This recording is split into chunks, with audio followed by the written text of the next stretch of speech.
Wanda and Vision drive into the new town of Westview as newlyweds and move right into the new house.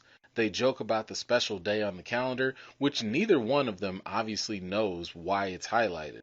Agnes, the annoying neighbor, is at the door and she invites herself into the house. She starts asking questions about Wanda's marital status, and Wanda quickly replies that she's indeed married to a man, a human man at that. They start talking about the special day, and Agnes immediately involves herself even deeper into Wanda's business by volunteering to help her plan for the night. So once we're introduced to Wanda and Vision, it does seem as though, because it's not like we have any context, right? Like, we literally just pick up with them moving into this neighborhood, this house. I don't know, did they buy it? I don't know. Were there previous owners? I don't know. But they just move into this suburban house or whatever. And even though this reality, or wherever they are, is clearly a fictional work or whatever, they do seem to be at least aware of who they are and what they can do. I mean, they even kind of joke about, certain things like, oh, my wife in flying saucers, or, oh, my husband in his indestructible head, kind of making reference to, aliens and, Avengers, Age of Ultron, or indestructible head, where she had to, like, destroy the Mind Stone and stuff. So, we have plenty of these MCU little references and little tidbits that they're kind of playing off as jokes. But it does seem like, they know that they both have powers. They know how powerful the other one can be, and they don't want anyone in the neighborhood to know about it. But either way, they're also willing to play along with whatever this fantasy is. And while they're at it, Wanda's in, like, full control of everything that's going on. I mean, if you think about it, she's kind of like a god in this world. I mean, she could reverse time, where she dropped the plate and then all of a sudden it came back. Now, the other thing that we see is Wanda kind of experiencing these small little mental blips in reality, with minor details that are lost on her.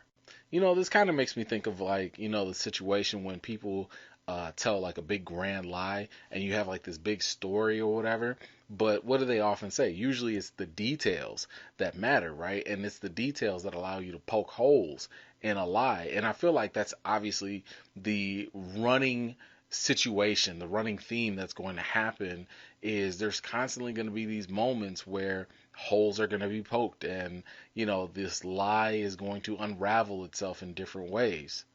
And I mean, of course, as we've seen in the trailers, this is not going to be the last time we see stuff like this. Vision is now at his job doing mindless work and begins to ask questions about what exactly they do there. After a conversation with his boss, Mr. Hart, Vision realizes that the special occasion is actually a dinner planned with his boss and his wife. Crazy thing here, and I actually kind of like this little moment, where Vision's like, what do we do here? And like, his colleague is like, we do the reports, and we do computations, and Vision's like, computations of what? So I just kind of liked how, like, it was just mindless busy work, and to be honest, I feel like people in today's world can probably say stuff like that, like, what do we actually do here? I don't know. But the one thing that I just wanted to point out, did you see when my man was looking at the actual reports and the pages were blank? I'm like, bro, you a whole supercomputer. You couldn't tell that? Like, you couldn't see that? Now, here's another quick thing. I actually looked up the little calendar date. What was it, August 23rd or whatever? I couldn't find any, like, major Easter egg with it. But the one thing I did find was the fact that August 23rd, 2019 was the very day that Kevin Feige went up and announced, it was during D23, the Disney Expo or whatever, he announced that WandaVision was going to happen. So I guess in a sense, it is kind of like their anniversary. Later that night, Wanda and Vision struggle to hide their abilities while making a last-minute dinner for the Harts. Wanda, with the help of Agnes, manages to put something together while Vision distracts Mr. and Mrs. Hart with some music. Alright, now, I hate to, like, nitpick at this, but, and I get it, it's, for the sake of the story or whatever, but how are you, like, a whole magical being who can manipulate matter on the molecular level, and you don't know how to cook. Didn't y'all just have some cooking lessons or whatever back in Civil War? You know, Wanda's tripping. Also, if you notice, the glass of wine was a fun little Easter egg, with the translation being House of Contempt, and that's just a reference to the House of M big storyline in the comics. And you know what? Like, look, one thing that this show clearly has a vested interest in doing is throwing little Easter eggs at us, for a lot of different things. Now, I don't know if many of these Easter eggs mean very much outside of just kind of, giving that little comic book nudge, like, remember that comic book story? Remember that? And I think that's really what all this is and what most of these things amount to. So for the time being, I don't really know if these Easter eggs that they kind of show throughout actually mean much to the plot and the story, more so than they're there for the sake of just having some fun. Now, that could be wrong. Maybe once we get done with the entire season, we go back and we're like, oh man, they've been trying to tell us something the whole time, But hey, that's the fun of the game too. Oh, actually, speaking of which, there was another little Easter egg reference. When Mr. Hart was like complaining and whining about like, what's going on in this house? You've got chaos all around. That is actually yet another little reference to Wanda in the comic books, because Scarlet Witch actually uses chaos magic. And, I guess that's kind of manifested because whenever she's like using her magic in a bigger way, chaos ensues, like she's trying to cook. She can't do all of that. So it's chaos in the kitchen. So, that was just another little fun nod to the comics. As they sit down to eat, the Harts ask Wanda and Vision their story, but they cannot explain where they came from or how they got married, where they got married, or when. Mr. Hart grows furious and begins choking on his food. First of all, I'm gonna need Mr. Hart to calm down. I ain't never seen somebody get so agitated because their nosiness did not get answered or whatever. Like, bruh, chill. Second of all, do y'all think Wanda did that to him? Look, okay, here, look, let me just say, I am under the impression, because I know some people are like, well, is Wanda doing this, or is somebody doing it to Wanda? I think this is all Wanda. One of the reasons why I say that is because Wanda seems to demonstrate that she has power here, right? And I'm not just talking about moving things. Like, seems like she has power, and command here. The reason why I say that, look at Mrs. Hart. When she was like, oh, stop it, stop it. She was like laughing to stop from crying. And that kind of gave me the impression that she was not in control of herself. Like, she had to keep up the ruse. And it's like, well, who are you afraid of? And clearly, it had to have been Wanda, because you also look at Vision, and Vision had like this guilty look on his face, like, what you want me to do, boss? I don't know what to do, because if you want to, the more I look at this, whenever something threatens the story or the lie or this reality, which is what Mr. Hart was doing through his line of questioning, I think that there's like a subtle, maybe even subconscious attack. And I think Wanda was the one that made him choke, because she needed him to shut up. And, it wasn't until she gave permission to Vision that she was like, Vision, help him. Then he was like, yes, boss. And then he went and helped him. So, I think Wanda's in all control of this. Now we'll see later on if there's some more things at play, which I do think there is. But, this was like when it actually got kind of dark, and I liked it because it was kind of like, ooh, like this. You change up the tone real fast, and in classic TV fashion, after Vision saves him, he's just kind of like, okay, well, hey, you get a promotion. That dinner was great, even though they were complaining about being hungry earlier. And then they just go about their merry way. I guess that's TV for you. As the couple reaffirm their love and straighten out some of their love story details, Wanda also creates some wedding rings for them to wear. As the episode ends, apparently, the real episode also ends because someone is watching them on an old-fashioned television. Alright, well, I don't think that this is much of a stretch to believe, but clearly the person watching them is an agent from SWORD. And this is one of my bigger gripes with Marvel. I did not like the fact that the trailers even showed us that Sword was involved at all. Think about it like this, because the trailers, I think, kind of ruined that surprise. If you were to think about the way this episode was structured, it was supposed to show you, the WandaVision stuff, like the TV episodes. But imagine if we had never known that Sword was involved. That final scene would have been like a dope surprise. We all would have been sitting here like, what the hell is that? Everybody would have been doing their theories. Everybody would have been wondering, like, what? Who is the person watching them? What is going on? But now, because we know, Sword is all involved, at this point in episode 1, it's kind of like, man, okay, yeah, they watching, whatever. Like, I don't know about you, but for me, I was just like, Marvel, you took your own edge off. Your show was trying to surprise us with something, but you already showed us like a gazillion trailers letting us know that it was going to get like that. And now that I think about it, I think like everything that we see with Sword, for the most part, probably is going to come towards the end of the season. And I would be very disappointed if we end up finding that out too. But, we'll get to that point later.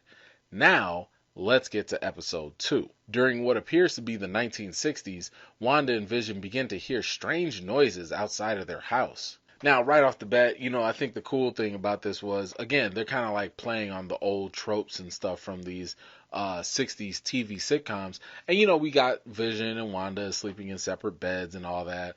But of course, as time progresses, because it just wasn't like, it wasn't appropriate, back in the day, to show a married couple in bed together, whatever. But this show also tries to like push back against that. And I think that's what ends up happening when you see her, like bring the beds together and all. But that knock at the window that was going on, again, I get the comedy aspect of it all, but I just kind of find it kind of funny that, like, of all people, Vision would be scared of that. But again, I guess that's just for the comedy. But I do have my theory about what's going on with that bumping noise and stuff, but we'll get to that later. The next day, they prepare for their magic act for a neighborhood talent show. While at home, Wanda continues to hear the banging noise from outside. She goes and finds a red toy helicopter that is in full color, opposing the black and white world that they're living in. It also had the Sword symbol on it. Look, like I said, I think Sword was already involved, and I think that helicopter was not a toy. I think it was actually like a drone from Sword, but just kind of dressed up as a toy. I mean, they were probably spying on Wanda and Vision, and my guess is that loud banging is probably the drone just running into the house because maybe somebody's just being stupid. Not to mention, whatever bubble that they're living in, you probably just can't walk right in there, at least not without being affected by it anyway. So, they probably went ahead and used the drone because that's the only way they can actually monitor what's going on inside this mysterious, magic bubble. Wanda and Agnes then spend the day with Dottie and a group of women from the neighborhood. Well, let me just say, I'm actually kind of digging Agnes. She's pretty funny as the comic relief here. I love the little witty lines that she brings in, and, again, just her whole character. And the actress, I forget her name, Han, I think is her last name, whatever it is. But, she's pretty funny, and I like what she's bringing to the table. We also finally get to see Geraldine, or better yet, actually Monica Rambeau. And for some of you that probably don't know, Monica Rambeau was the little girl that was in Captain Marvel that, obviously this is her now grown up. Now, how and why she's stuck in this world or why she's here, we don't know that yet. But, of course, they will let us know sometime down the line. I also won't really spoil it for you, but I will say that, the actress, Teyonah Parris, that plays Monica Rambeau, did say that WandaVision was going to be like an origin story for Monica. So we can expect to get more of her and probably some deeper background because she is going to be featured in Captain Marvel 2 when that eventually comes out. At the neighborhood watch meeting, Vision becomes friendly with the local men to inquire about the security of the town. However, he finds out that the group of men are just a bunch of gossipers. While chucking it up with the guys, they give Vision a stick of gum and he immediately has a case of robotic bubble guts. Now, okay, I just want to mention something real quick. Did y'all see like when Vision made that joke about calling Norm a communist? First of all, that's not a joke. Like, I mean, it's a joke, but it's almost like, I don't know, if you went to, the 1950s or something or 40s and called someone a Nazi. Like, it, there was a thing called the Red Scare where everybody was afraid of like communists and spies, and that was getting people killed, so I know they laughing it up right there, but Vision could have gotten that man killed. I'm just saying. Wanda has a confrontation with Dottie and says that she doesn't mean her any harm. Dottie starts to get a little bold and says that she doesn't believe her. Just then, a voice through the radio tries to call out to Wanda asking her, "Who's doing this to you?" This triggers Dottie into trembling and crushing the glass in her hand, and she started bleeding. The blood being a bright red and also contrasting the black and white world similar to that red helicopter earlier on. Well, again, I think, for me, the thing that helps me make sense of all this is to go in with the impression that, again, this is all Wanda's doing, that Wanda is the one that's constructing this world from her mind. And this definitely seems like another instance where whatever construct that she's created in this world or that she's operating in, it just got poked again, right? So for that moment when Dottie just kind of, broke free, just a little bit, because I'm almost getting a little bit of those vibes from Get Out, like when the person inside just, starts to try and climb their way out of the sunken place. I get the way I kind of correlate it is also Wanda losing her concentration, right? Because she has to maintain this fantasy that's going on, but the moment she hears the truth, it screws with her head, and basically the fantasy starts to fall apart, which is why you probably start seeing the bloody, the color and other things, because those things don't belong. And I know the voice that was coming through the radio, I believe that is Agent Woo, played by Randall Park. A lot of people were, kind of remembering his voice and stuff. I believe that it's a misdirection that's happening with him, so when he sits here and says like, Wanda, who's doing this to you? I think, yeah, Sword might believe that someone is doing this to her. And I think that they're saying that, again, to misdirect us, the audience. But I really do believe that, Wanda's doing all of this. And the reason why I say that is because if you recall, Wanda's already demonstrated these reality warping powers, right? Matter of fact, Wanda has a little bit of an aspect of different Infinity Stones with her powers. I just don't think we really noticed it as much. At least I know I didn't. I mean, when you think about her telekinesis, where she can move things with her mind, that comes from the Space Stone, right? The fact that she can affect people's minds, that's an aspect of the Mind Stone. The fact that she can go in someone's mind and create illusions or different realities, that comes from the Reality Stone, right? So, I think that is what is going on with her, is the same way she was creating illusions for people in Age of Ultron. And also, oh, by the way, and she kind of can manipulate time, right? Because in those realities that she created, they predicted the future and they came true. So I feel as though she is using the same power that she cast on other people is now being cast on herself. I also think that that's for other reasons, but we'll get to that in just a second. So let's finish up the episode. When Vision arrives at the talent show, he appears to be intoxicated due to the gum that he swallowed. During the magic show, he ends up revealing many of his abilities to the neighborhood.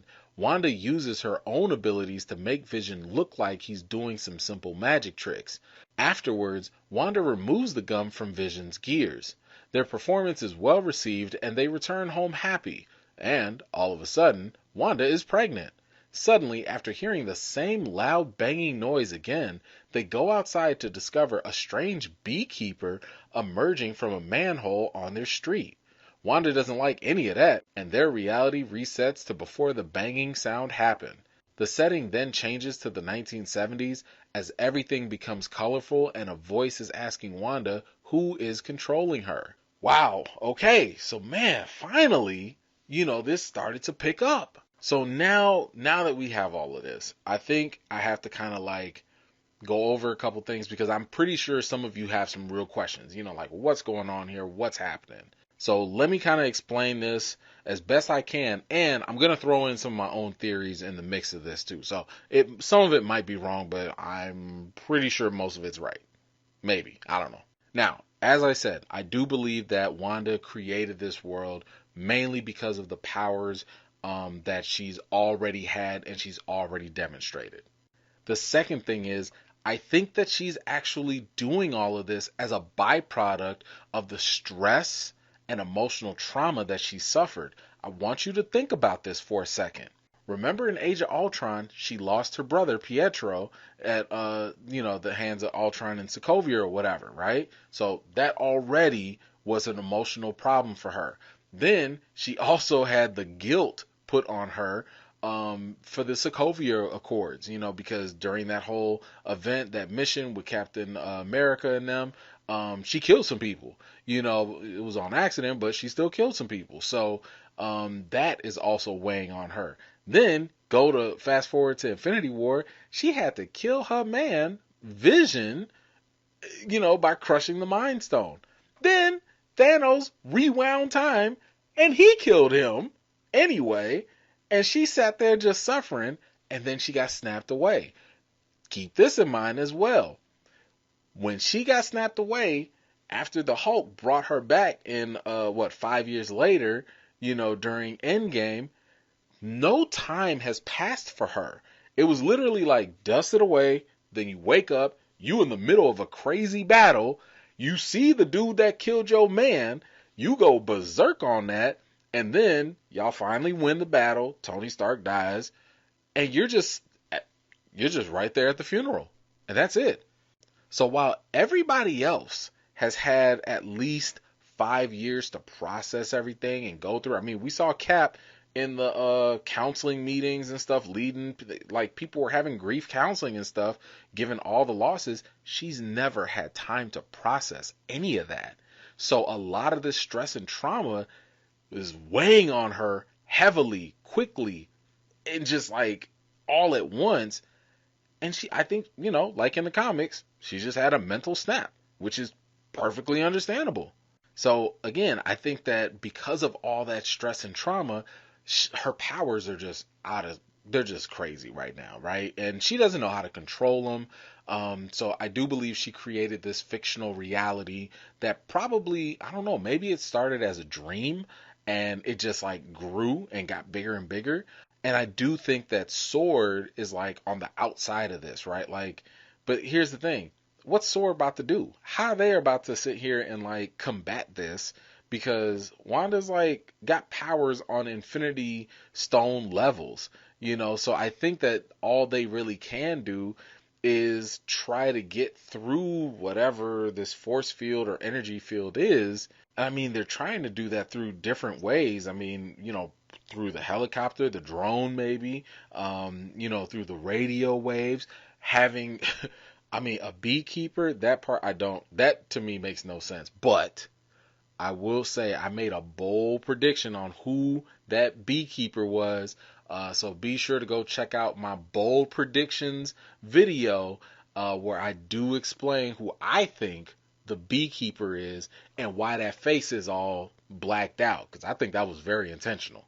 Anyway, we see that Wanda is like also pregnant, and she's pregnant quickly, right? I mean, like the first sign of real intimacy between her and Vision was like earlier in that episode, and then boom, she's already, I don't know, a couple months pregnant. I mean, she's showing at this point. And a lot of this is because, in this world, she is kind of like a god. I mean, she can control space, time, and matter. Plus, I also think that, like, the reason why they're doing like these decades and jumping around is more manipulation of time. Probably, to, like, if she ends up having a kid. In the comics, she had twins, so we'll see if she gets twins or if it's just one kid. But, the time progression is probably to help the kid or kids grow up faster. Not to mention, there's another idea out there that, one of the biggest questions, like, why are we doing TV sitcoms? What is the deal with that? Well, again, if Wanda is the one that is constructing this reality, by growing up in poor Sokovia, wherever she grew up, she probably watched old school TV, and like these were things that she grew up on. And maybe these were her happy places, so she reconstructed that reality because, as you can see, she is pretty happy until things mess up with her fantasy. So that is why, we're going through like these 50s, 60s, 70s, probably 80s and 90s TV shows because that's probably what she grew up with. So anyway, you guys kind of tell me, how are you feeling about WandaVision so far? I mean, I know it's only 2 episodes. Judging by the trailers, they're going to turn this up like a lot later. I kind of wish they'd hurry up and turn it up, but we'll just have to wait. But how are you feeling about it? Let me know in the comments down below. Anyway, that's all I got for today. I know that there were probably a ton more of Easter eggs and stuff in here. I just don't have the time to like sit here and analyze every single one. I'm sure there's like a gazillion of them. If you know of any, please feel free to drop them in the comments. We can make this a community effort. I'm pretty sure some of you guys catch some things that I didn't catch and vice versa, whatever. So yeah, if you find some interesting ones, let me know in the comments down below. In the opening credits, we see Wanda and Vision becoming even more settled into their new home. Vision is getting some ice cream and making a bunch of burgers, even though he doesn't eat. The family doctor makes a house call, and Vision tries to ask questions about why Wanda's pregnancy is happening so quickly. As the doctor prepares to leave, he says that he's going to be off on vacation going to Bermuda. Vision sees his neighbor Herb hedging his bushes, and then all of a sudden he's cutting through the brick wall. Alright, first off, I thought it was kind of funny how this show tried to, kind of slip in there some of the sexist, condescending stuff, especially through the doctor. Now, I don't know if this stuff actually happened during the 1960s or 70s or whatever in the TV sitcoms. I mean, look, I was really young and I was watching this stuff like on Nick at Night, so I wasn't picking up on these type of things. So I just thought it was kind of interesting that, that they would throw those things in there. Not to mention, by the way, the fact that this entire show has thrown in like such a diverse cast. And I have to say that at first it was kind of jarring at first to be like, oh my gosh, is that a black person? And they have meaningful lines? Like, that was just kind of shocking to me because I don't recall really seeing people of color, especially black folks, in those type of shows back then. So it was kind of interesting that they would do that. Anyway, we do see Wanda's pregnancy is moving along faster and faster, and I think it's mainly because of her powers, right? I mean, we've seen her demonstrate this on a smaller scale in episode 1, where she was dealing with the chicken and the eggs, right? I mean, she was able to turn the chicken into an egg, so why not go the other way around by turning her eggs into kids? So obviously I think her powers are involved with this because none of this is normal.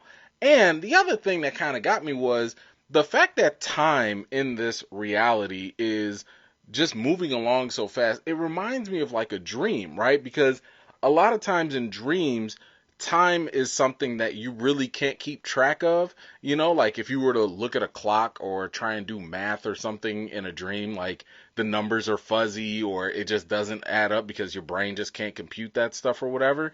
And I think that's kind of what's happening here. Like time is just passing. And here's the thing.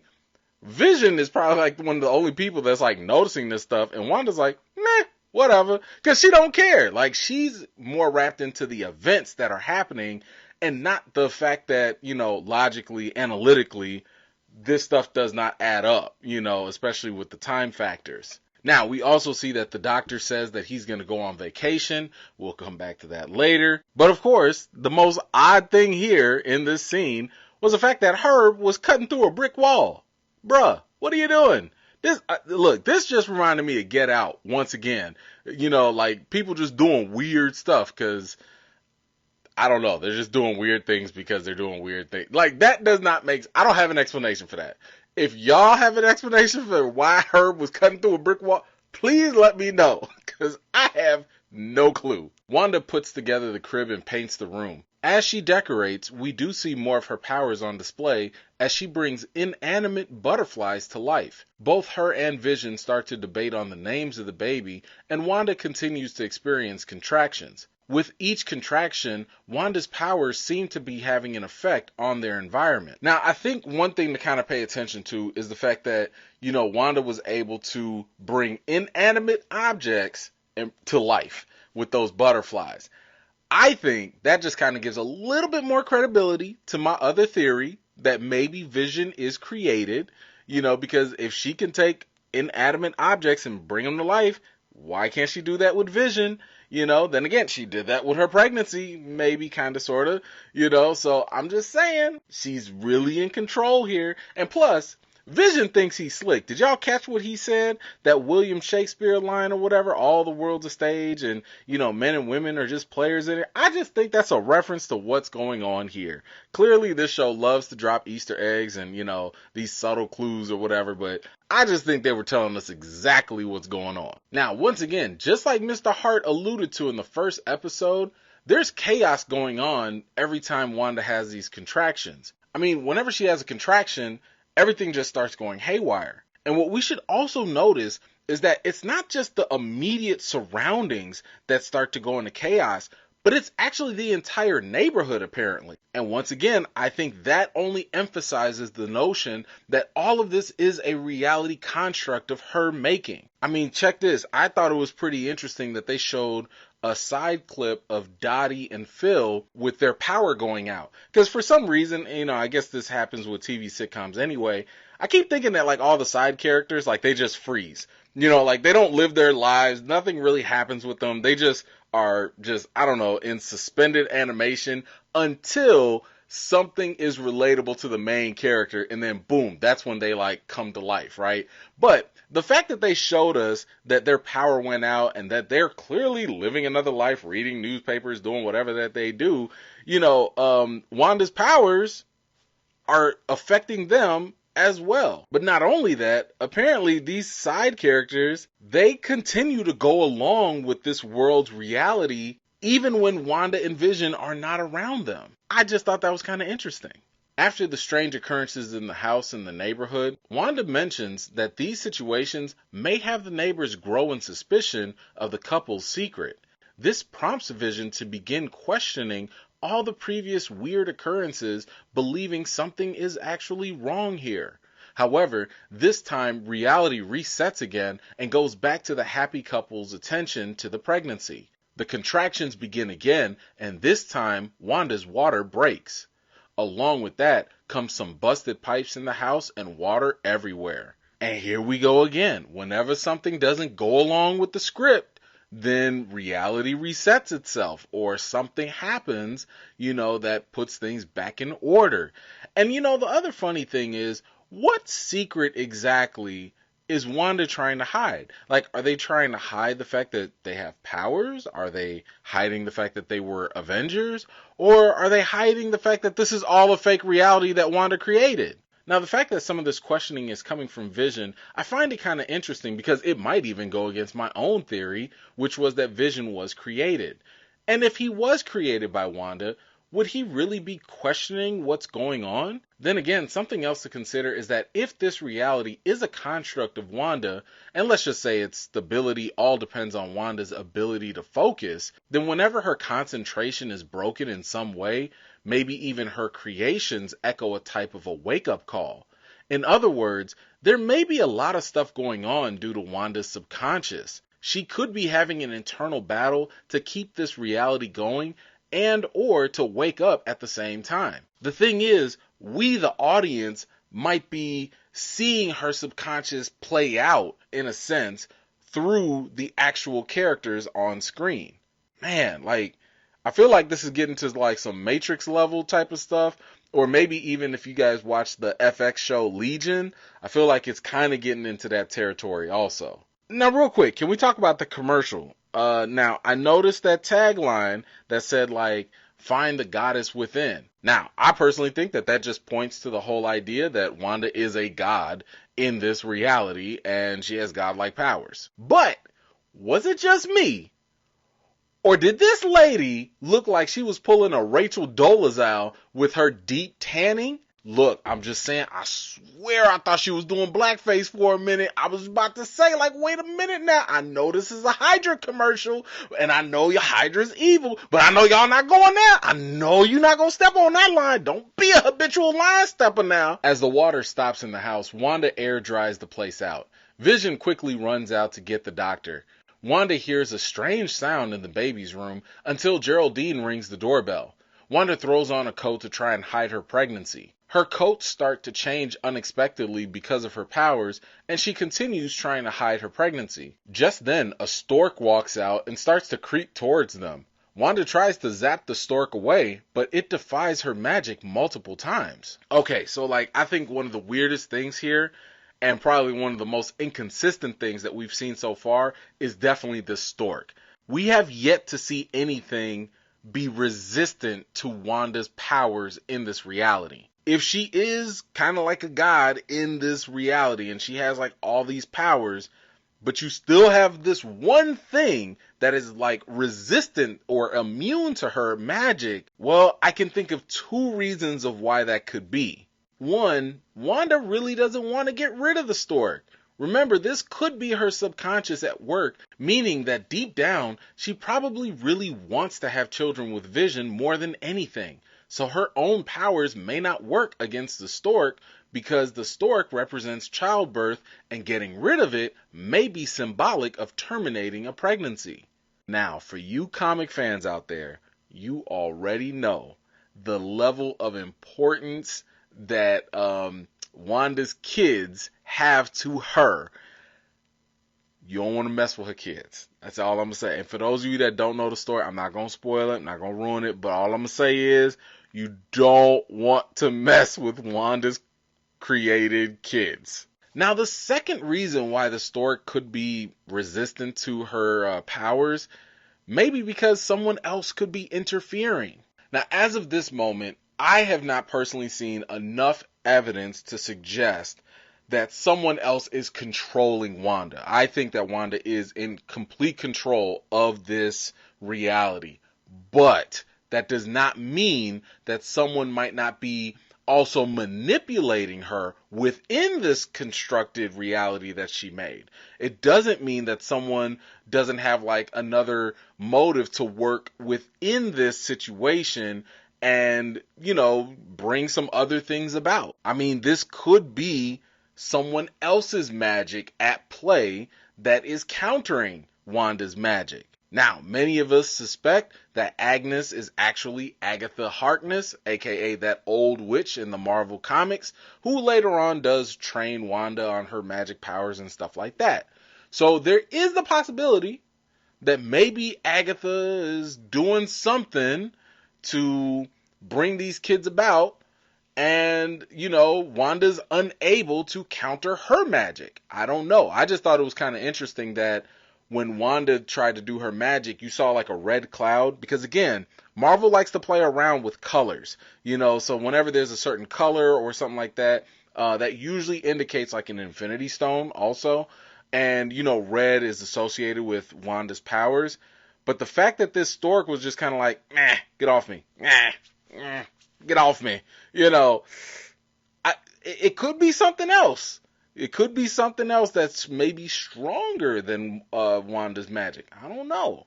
Why do you think that Stork was able to be immune to her magic? Because I really think that that's a very interesting turn of events. Vision visits the doctor, who just so happens to be having car trouble the moment he tries to leave for vacation.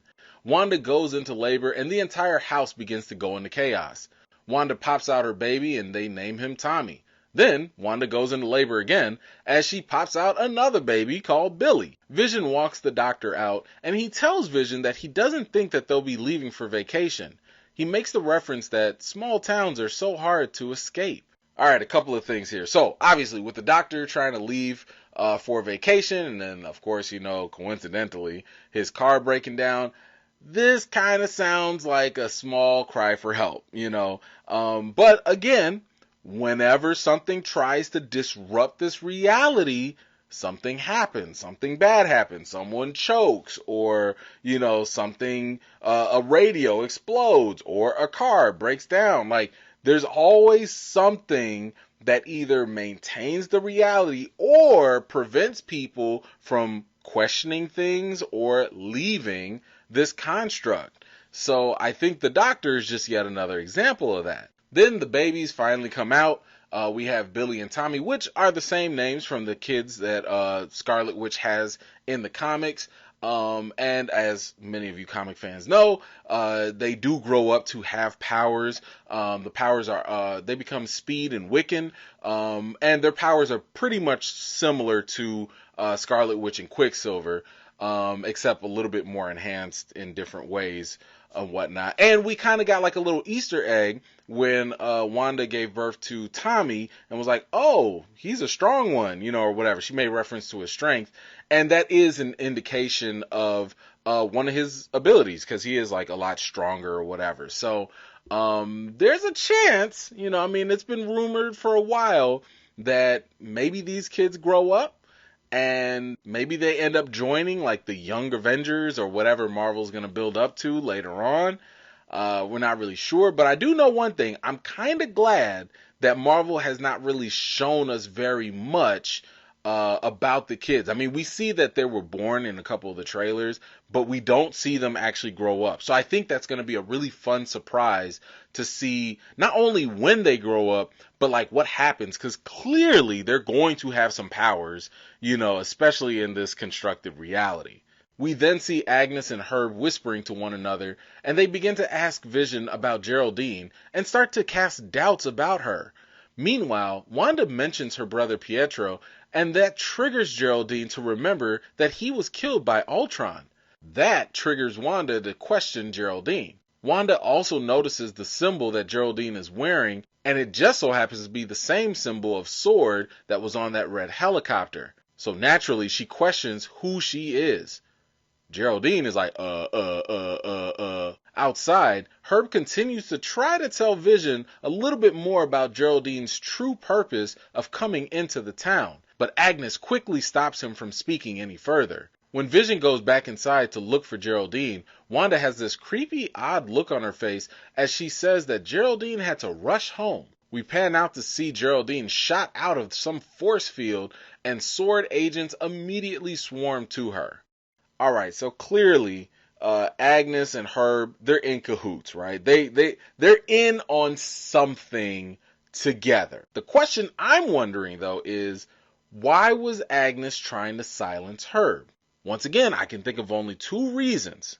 One reason is that Agnes might be afraid of Wanda. Clearly, everyone in this reality is afraid of her on some level, especially if they disrupt this world in some way. The second thought is that Agnes might have plans for Wanda, and she doesn't want this reality to be disturbed. So I suppose this might also mean that Herb definitely knows more than he's letting on. Now here's my thing, and this isn't terribly new. I mean, other people have put this theory out there too.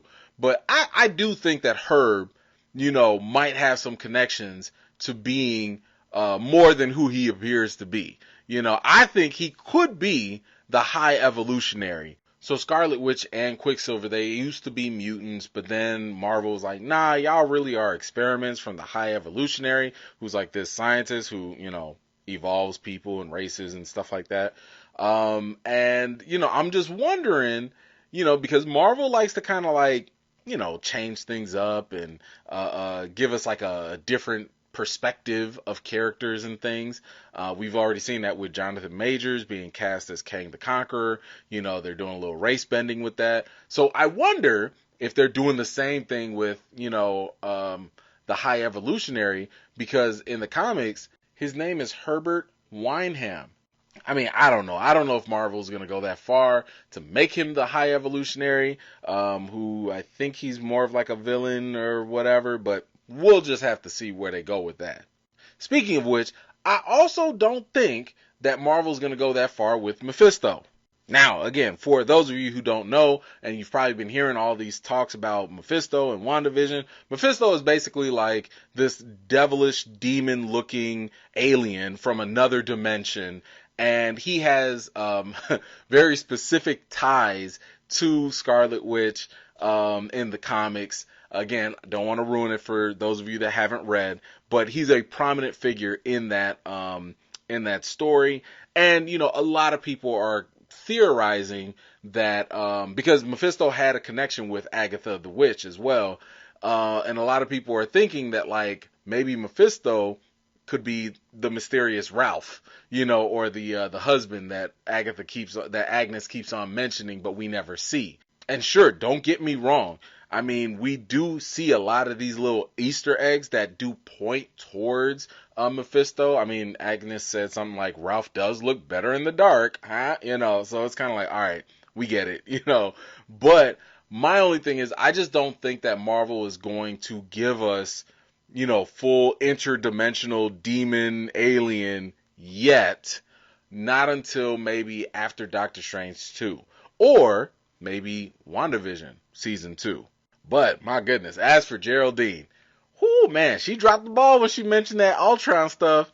I mean, Wanda was like, you know you done messed up, right? Where the Bill Duke at? Pull out the Bill Duke. You know you done messed up, right? And then, of course, we get all these sword references and stuff all over again, especially the ones that we've already seen from the trailers. And I think it's pretty clear that, you know, Monica Rambeau is Geraldine. I don't think that's a big surprise for anyone. And, you know, she's also probably working with Sword to some degree. Now, the one thing I do want you to notice, though, did you see when she got shot out of that force field?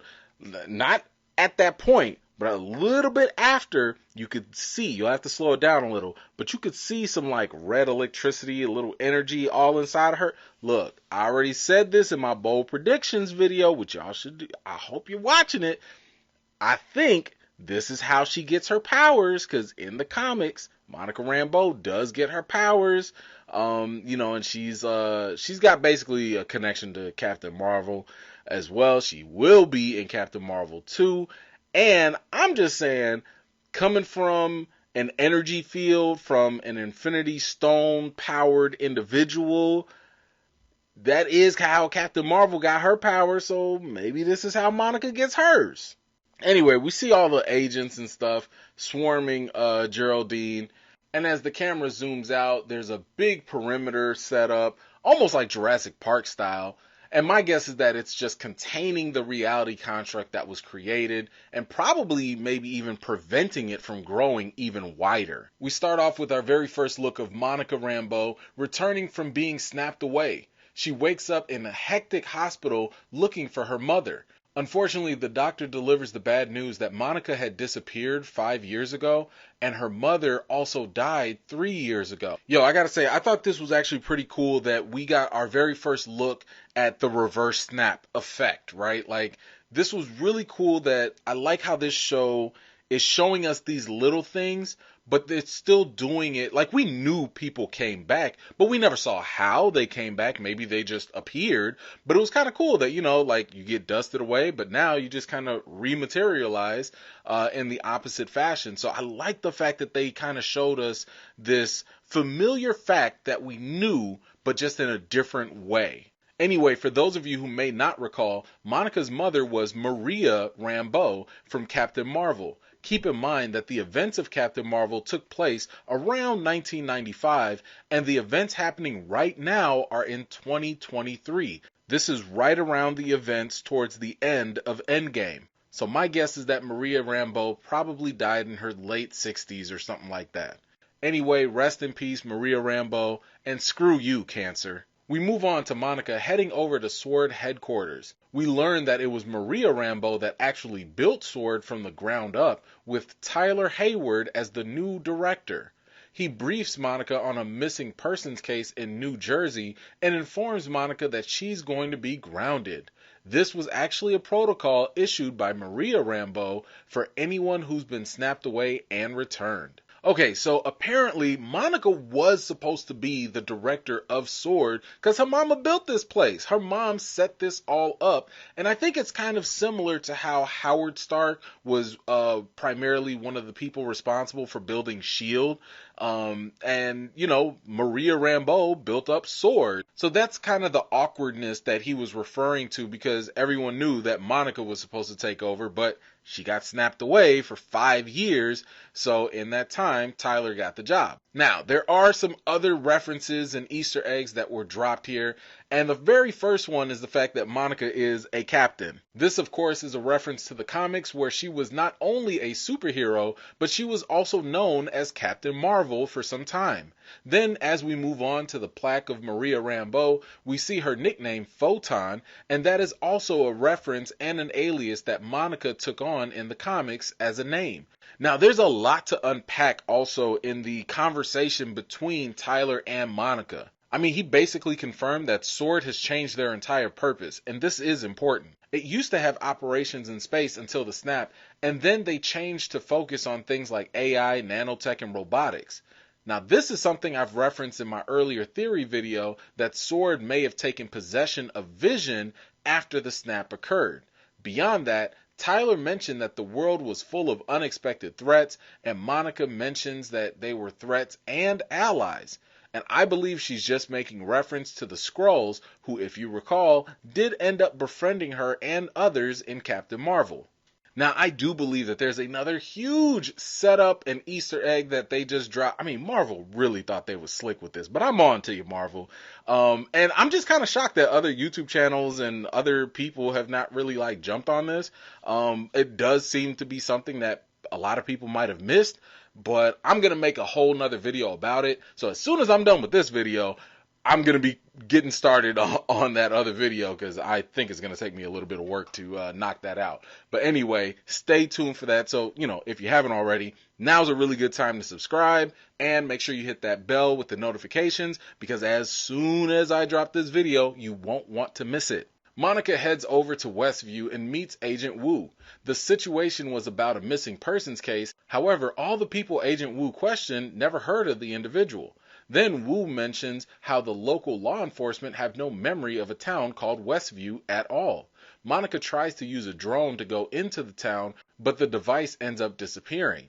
She goes to touch the energy force field and is immediately sucked in. Well, this was pretty interesting because I think, you know, we already knew that anyone that was kind of like inside of this energy force field or whatever, they already were kind of like mentally in a different place because they were going along with all this, you know, TV sitcom stuff, right? But what we didn't know, and thanks to this episode, is that even outside of the energy construct, people are also affected, and what ends up happening is there are people that have selective amnesia, and it's not like they forget everything, they just forget everything and anything related to the town of Westview. Now, I will say that at first I was a little bit confused because when Monica was driving into the town on the expressway, you saw a sign that said, you know, like heading to Westview or whatever. And I was sitting there, I was like, wait a minute, did her powers like, you know, create the reality beyond that? And I was like, no, that's not the case. Westview does exist. It's just that the people around the area outside of it do not have any recollection of it, right? I mean, I guess you could kind of just think of it as like if you live in some suburb of New York and you all of a sudden don't know what New York City is, you know, like it's kind of like that. But Monica Rambeau brings up a really interesting observation where she says like, well, hey, how come you and me are, you know, Agent Wu, how come we're not affected by this? And, you know, she comes with the observation that maybe it's because they don't have a personal connection to the town. And I do believe that that is actually the case. And this also makes a ton of sense if it is indeed the case that Wanda is the one that's in full control and she's the one that created this reality construct. I mean, think about it like this. If Wanda is in full control of everything, right, then that would also mean that she would try to erase any mental fingerprints that are connected to the town because she doesn't want anything to disrupt this reality. And Let's also not forget the fact that, it was the Mind Stone that brought her powers about, and she is already, showing us that some of her powers reflect aspects of the Infinity Stones, right? So, I think what ended up happening was her messing with people's minds is nothing new. Like, she can fully do that, and we definitely are going to see more evidence of that later on. But right now, it totally makes sense that if you knew anything about this town, where it was located, that it even existed, she would be able to wipe your memory, or at least wipe that aspect of your memory, right? But if you had no idea about this place, then why would she even, know about it? There's no need to protect the town from someone who knows nothing about it. So I think that's one of the major reasons why Agent Woo and Monica Rambeau are not affected, but that is until you actually get sucked inside, like we saw with Monica. That's when the amnesia and the powers are kind of like in full effect, because once you're in that reality construct, you are under Wanda's control. One day after Rambo was sucked into the town, Sword brings in Darcy and other scientists to help assess the situation. Sword continues to send in drones to monitor what's going on. As she begins to scan the area, Darcy finds CMBR, which is cosmic microwave background radiation. She pulls out a device and sees glimpses of Wanda and Vision on a monitor. Well, obviously, I think, this really makes sense that Darcy would be one of those people to bring into this case because, she does have the expertise and the experience given her situations that happen in Thor 2, The Dark World. So she's had experience with the ether or the reality stone, and she is an astrophysicist or whatnot. So this stuff really is right in her wheelhouse. Now, there is something else that she said here that was very important. The CMBR, and let's just call it cosmic radiation just to make it short. Sword believed that they were a safe distance away from it, right? But Darcy just real quick said that's only for now. So to me, that simply implies that whatever this energy field is, it's potentially growing and spreading. And that's probably why this situation is getting even more serious and dangerous as it goes on. Sword begins getting to work on the new images they're finding. They start to identify the cast of the show, as many of the missing people are from the town. They also discover Monica in a sitcom episode. Darcy comes up with the idea to transmit a signal to one of the radios, which Agent Woo uses to communicate with Wanda. They also get an image of one of the Sword drones that now has been changed. Meanwhile, Sword sends one of their agents hooked to a line down into the sewers to head into the town. Now, if you notice in this episode, you'll probably see a lot of hexagons drawn about with Sword, and I really believe that's just a reference to Wanda's comic book powers. I believe she was using hex magic or something like that, so, hexagon, hex magic. I think that's just the connection that's there. By the way, did you notice that when Sword was collecting IDs, they couldn't find one for Agnes? You may also notice that Agent Woo makes an interesting reference to Skrulls on his board as possible suspects here. Now, I personally believe that is just a straight up setup and a call out to the Secret Invasion MCU Disney Plus show that is supposed to star Sam Jackson as Nick Fury, as he teams up with Talos, the Skrull, and they're supposed to, be dealing with like some super secret operation where Skrulls have infiltrated the Earth. Maybe they're trying to take over. I don't know, whatever. But what this demonstrates is that the fact that Agent Woo, who's part of the FBI, so it's not like, he's a part of Sword directly, they know about Skrulls. Or at least he knows about Skrulls. So there's a very huge possibility that Skrulls have been around, or at least the threat of them have been around and made known at least since the last 5 years. So it's also very possible that maybe Sword also knew about Skrulls because, again, Maria Rambeau did have a direct, connection with Skrulls as, they used to work with Talos and everything. So I think later on we are going to see just how deep Sword, Shield, and the FBI and all these people have always known about the Skrulls, and maybe just how big of a threat that really is. Now, as I suspected, that little helicopter that we saw in the first episodes of WandaVision, it really is from Sword, and it was also a drone that had been warped in some way. Now, again, I believe that it got warped as a result of Wanda's powers,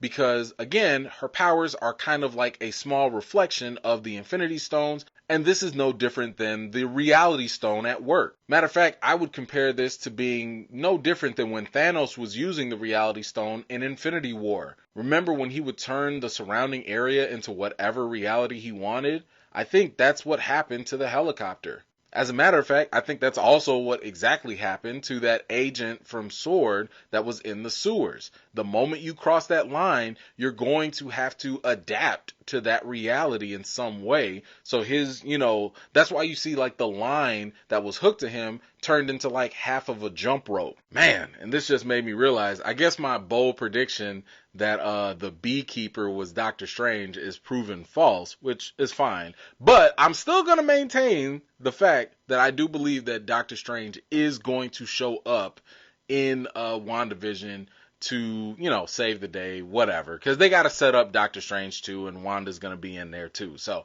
I'm still holding on to hope for that. But yeah, the beekeeper is not Doctor Strange, at least from what we know now. Sword begins getting to work on the new images they're finding. They start to identify the cast of the show, as many of the missing people are from the town. They also discover Monica in a sitcom episode. Darcy comes up with the idea to transmit a signal to one of the radios, which Agent Wu uses to communicate with Wanda.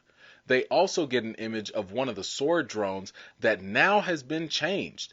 Meanwhile, Sword sends one of their agents hooked to a line down into the sewers to head into the town. As Agent Wu and Darcy continue to watch the episodes, they notice that the show is becoming censored and skipping around some scenes. Meanwhile, we get a chance to see what transpired between the confrontation between Wanda and Monica. We see Wanda forcibly push Monica out of the reality-constructed town, leaving a huge hole in her home. Wanda reconstructs everything perfectly as if nothing happened. Vision enters the home, but Wanda temporarily sees a dead version of him. She reassures him that she's got everything under control and this is their home. Monica wakes up outside of the energy field and claims that this is all Wanda's doing. Wow, okay, so there's a lot to digest here with this, right? So I love how we're getting the other perspective, and the other side of the story to all this, right? I mean, we got a chance to see a lot of the censored stuff before in the first 3 episodes, but now we know that Sword and whoever else is watching this can't actually see those things because they've been cut out of the episode. And again, if these are, Wanda's, doing or whatever, all these censored moments that are not seen through the episodes are any time that the reality is threatened or about to be disturbed. That's when Wanda basically is like, cut. Okay, we're going to handle this. No, Beekeeper, you're out of here. No, Mr. Hart, you're about to choke and die. Whatever the case is, those things are taken out, almost like a big pause button is hit, and nobody can see that on the outside anyway. But we, the audience, we actually get a chance to see, the real behind the scenes of what's going on in this WandaVision show. And again, I think that this is a pretty cool testament to Wanda's powers. I mean, we've already seen that she's able to give people selective amnesia, so having the ability to also censor the episodes, I think is just a further demonstration and an extension of that power. But woo, man, why she had to do that Kamehameha Hadouken on Monica like that? My goodness. She said, oh, Hadouken, get out of here. Like, man, Monica ain't had to go flying like that. I'm just saying, she sent that girl packing. I mean, I'm just saying, man, she ain't had to give Monica them frequent flyer miles like that. My goodness. But I think the real thing to pay attention to here is what Wanda did after she sent Monica flying. she completely fixed up her house as if nothing had ever happened. I mean, seriously, if you ever needed any more evidence to prove that this is Wanda's doing of creating this reality construct, I mean, there it is. Like, she literally showed you that I can break this place and I can also fix this place seamlessly at that. Matter of fact, I mean, she literally told Vision, I have everything under control. Come on now, people. I mean, if anybody's sitting here talking about like, Wanda's not in control, this ain't Wanda. This is Wanda. This is Wanda. Now, just to kind of follow that up, I do think that other people might be involved, especially Agnes. Again, I don't know about the Mephisto stuff. Like, I don't know if Marvel's ready for that. I know a lot of people are really, jumping on it. I just personally haven't seen enough evidence for it yet. But at least with Agnes, one thing that we can tell if she is Agatha the Harkness, the witch, she still succumbed to Wanda's powers too. So even if she has an ulterior motive here, even if she may have her own powers, she still has some level of being susceptible to Wanda's powers, because again, we saw in the trailer when Vision touched her, then all of a sudden she snapped and woke up and whatever. So again, there's some other stuff going on here, but let's not forget the fact that Wanda is still in control. But crap, oh my gosh, speaking of Vision, that dead Vision, that scared the crap out of me. That kind of got me. I didn't see that coming, I'm just saying. This could be just Wanda hallucinating. It could be a sign of her mental breakdown from all the trauma she's endured after Vision's death. So which do you think it is? Do you think that this is really Wanda bringing Vision back to life and, using her magic to, construct this reality?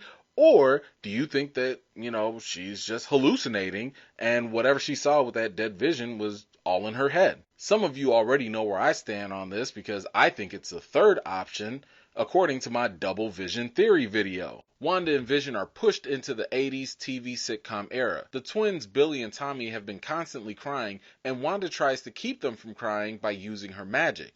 However, her powers don't seem to work. In comes Agnes to save the day as she volunteers herself to take care of the kids. Vision has second thoughts about Agnes helping out, and she pauses for a moment to ask Wanda for some direction. Wanda decides to let Agnes take care of the kids, but Vision is still highly suspicious of that awkward moment. Vision questions Wanda about the situation, but Wanda dismisses his concerns. While they were talking, the babies stopped crying, and it turns out the little twins from The Shining have instantly grown to being 5 years old. Well, right off the bat, we just went from the 70s to the 80s, and I think only about 24 hours has passed in between that time. So time is really moving fast for both Wanda and Vision. Now, one thing to take notice of here that stood out to me was the fact that Wanda's magic didn't work. Well, if you recall from my last breakdown video, this also kind of struck me as odd when it was in relation to the stork that came. I mean, with Wanda having like these godlike powers in this reality, it's really odd that her magic just wouldn't work for whatever reason. And I think there are only two reasons as to why her powers are not working in this case. The first reason could simply be that maybe there's some stronger magic at play. Or the second reason is maybe her magic gets canceled out by the twins. Now, what I'm talking about is in Marvel, there's this like thing where let's just say you have one mutant that's related to another, their powers tend to cancel each other out. And, if one shoots a laser beam at the other, they don't feel it. So I wonder if this is kind of what's going on, because one of the twins who grows up to be Wiccan, he does have powers similar to Wanda. So there is that possibility that, her magic just has zero effect on them. Now, let's go back to that moment with Agnes where she was talking about let's take it from the top. And this could definitely mean a couple of things. If it's true that Agnes is under Wanda's control, then she could be saying this out of fear. Now, if Agnes is not under her control, then she could be asking this to help encourage Wanda further into this fantasy reality. Now, the real question here is like, why? Like, what does Agnes want? What are her intentions? Well, I'm glad you asked because I have a theory on that. I'm going to put it in my next video. And please go ahead and subscribe and hit that notification bell so you don't miss out when I drop my video. Anyway, going back to Agnes, did you realize the fact that she didn't care when magic was happening in front of her? And then she made that little joke comment about how she's got a couple of tricks up her sleeve. I mean, when the kids grew up right in front of her, she just makes a casual joke about it all. I mean, if that's not a sign that this woman is a whole witch, I don't know what else you need to convince you. By the way, Agnes is out here looking for dark liquor and stuff, and she just on the counter, propped up, kicking back the dark Henny and stuff. What? Disney, you cool with this? I'm just saying, man, like Agnes with the hen dog, that's what y'all on? Okay, all right. Now, when we look at the introduction scene, the fact that there's red energy moving this brush, I think is another indicator that Wanda is the one that's doing some of the creating here. Going through the years, we see a young Wanda growing up. Now, I can't say this for sure, but I'm pretty positive that the graffiti here means something. So I'll wait for some other YouTube detectives to figure it out. If any of you have any ideas, please let me know in the comments. And by the way, I gotta say, that baby Vision cracked me all the way up. And then when he turned into a little Oompa Loompa or whatever, oh my god, that was hilarious. And can I also say, looking at Tommy and Billy's pictures, don't they look bad as hell? I mean, they look like some bad kids. I know that's not just me. Please tell me. These kids look like some Dennis the Menaces. They some bad kids. I'm just saying, they look like they like to do bad things. We go back to Monica Rambeau being examined and interrogated by Director Hayward after catching the ejectocito from Wanda. She explains that she was feeling a sense of drowning and hopelessness and a feeling of grief. Director Hayward and Jimmy Woo provided the Sword briefing to the rest of the team. They believe that Wanda is now the primary cause of the event and begin to go over her history. Hayward and Rambeau have a disagreement as to whether Wanda is actually a terrorist or not. He brings up some of the new information which also shows that Wanda has infiltrated Sword and stolen the Vision's body. Alright, so first let's go back. When it comes to Monica, that x-ray that she had, that was not a mistake. If you look really closely at the image, it still shows the outline of her body, and the reason why it came back that way is more than likely because she has now gained new powers thanks to Wanda. For those who don't know, in the comics, Monica gains superpowers, and if I'm not mistaken, she's kind of like a being of pure energy. So what you saw on the screen was just an image of the energy that she's now transformed into. Now, I'm going to try and make a separate video for that to kind of break that down and show you exactly how and why that makes sense within this show.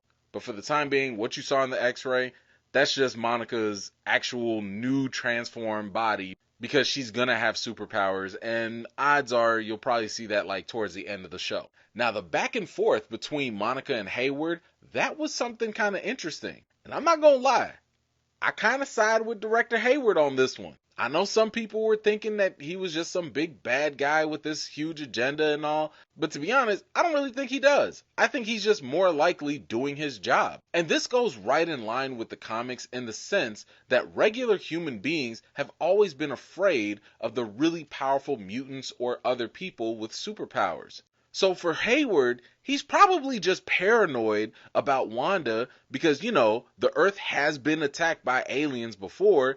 And you have this Avenger with a really checkered past, by the way. First she was a villain, then she was a good guy, and now it seems like she's a villain again.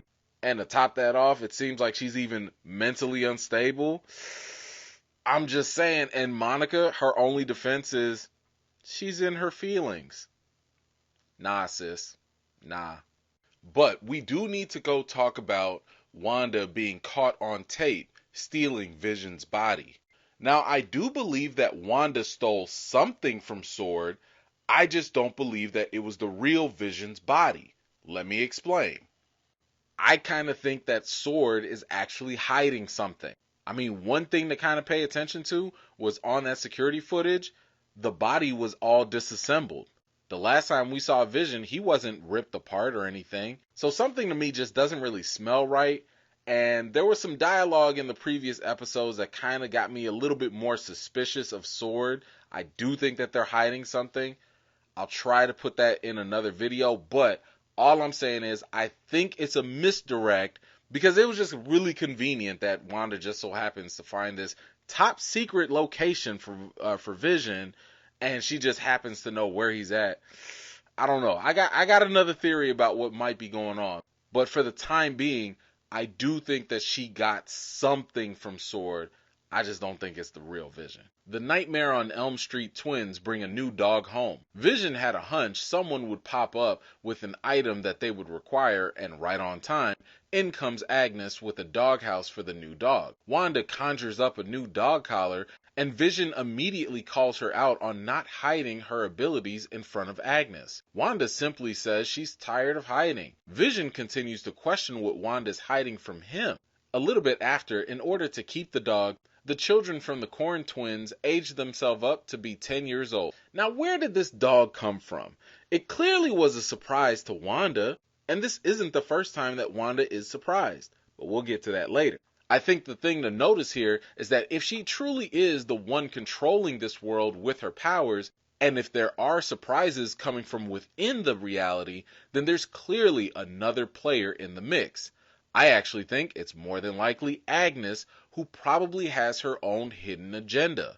So maybe Agnes is creating things, or maybe she's convincing Wanda to create things. I don't know. But I don't know how many of you are out there who are married or you're in a relationship, but I gotta say, when you're in a relationship and both parties agree on something, and one of those parties decides to go off and break that agreement and go do whatever they want to do, that party is the bogus one. And in this case, Wanda is bogus. We went through like 3 episodes of Wanda sitting here talking about, oh, we gotta hide our abilities. And now all of a sudden she was just like, meh, I'm just change the script. I don't feel like doing that no more.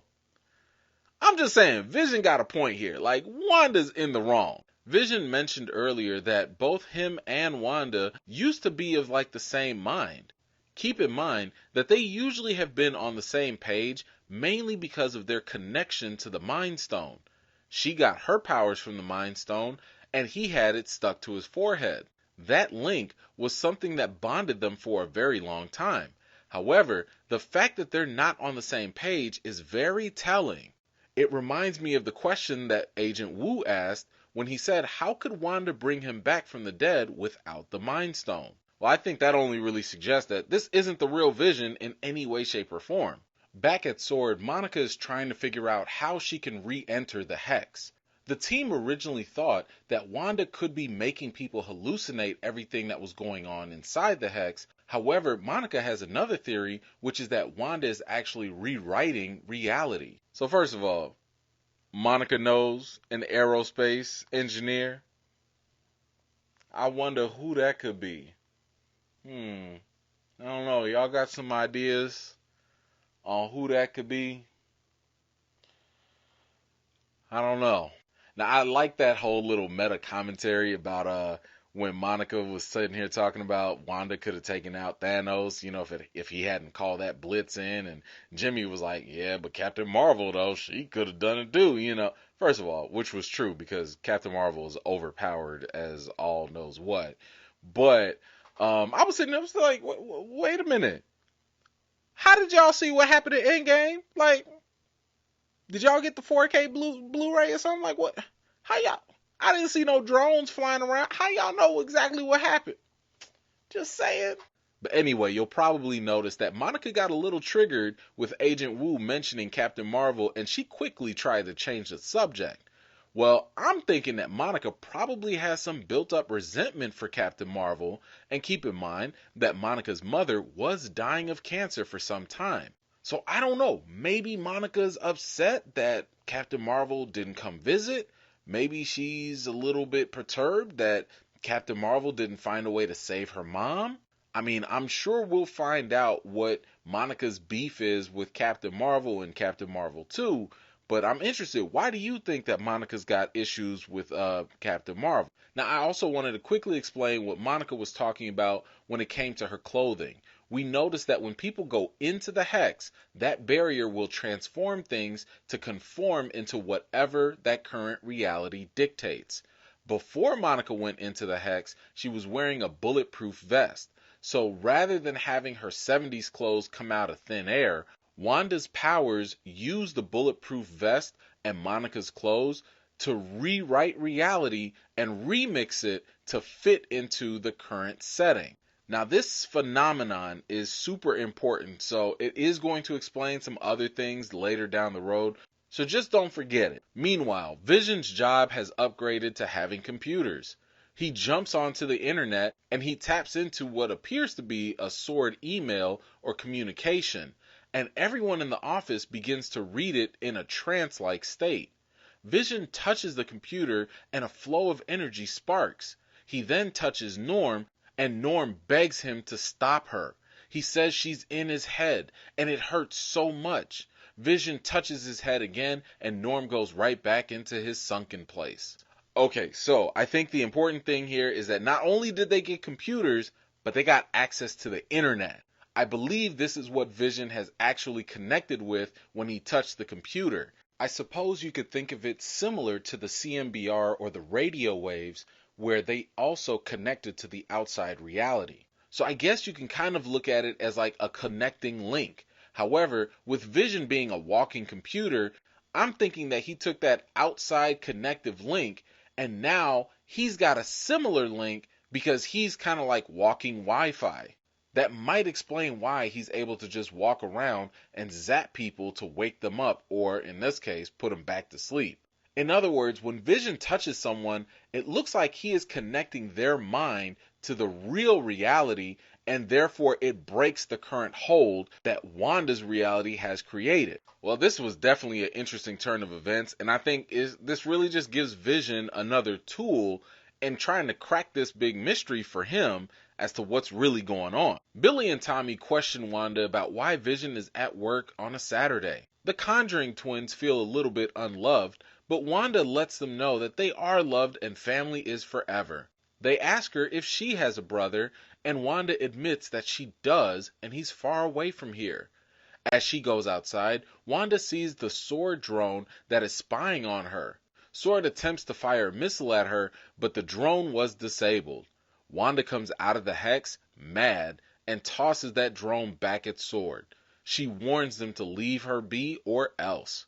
As she leaves, she mind controls the agents to point their guns at the director. So through her conversation with her kids, clearly Wanda still misses her brother, but that's something we'll get back to later. The real conversation right now is that confrontation between Wanda and Sword. Look, I have to say, when she came out of that hex, I was legit scared for all of them at Sword. I was just like, y'all gonna die. Like, all of y'all gonna die. But I do think that this scene revealed a couple of things here. First, I want you to notice that when she left the hex, her clothes reverted back to her endgame appearance. This is actually unlike anything we've seen so far because, as I've pointed out in my previous video, the Beekeeper and Monica Rambeau show that when you leave the hex, those things stay real. However, Wanda didn't walk out with her 80s attire on. That, to me, is more evidence that she's obviously controlling things. The rules don't apply to her because she can make the rules up as she goes. Now, I also noticed a lot of people mentioning the fact that Wanda's accent has also came back. You know, she had the accent in Avengers Age of Ultron, then she lost it in Civil War, and now all of a sudden, you know, it's come back. Look, let me tell you something. I've got Haitian immigrant parents.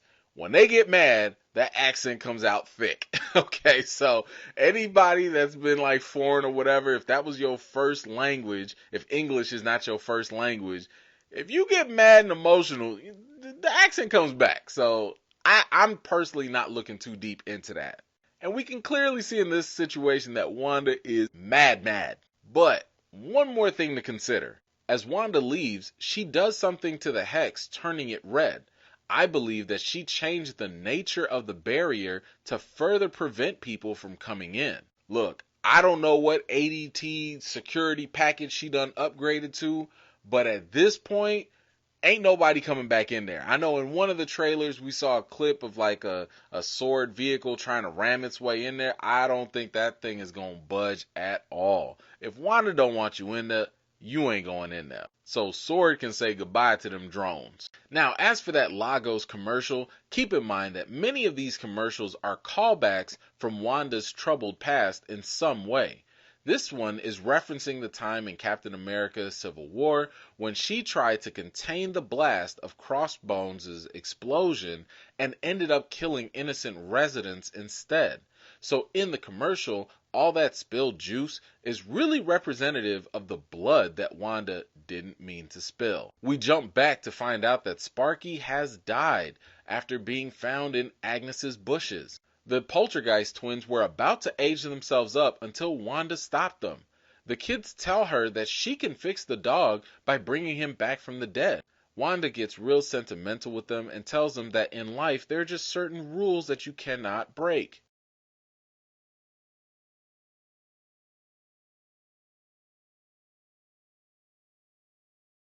I'm just sitting here thinking I'm shocked that Wanda is allowing so much shade to go unchecked. But that little bit of shade is just more indication that, some of these residents, they know that Wanda's the one that's in control here.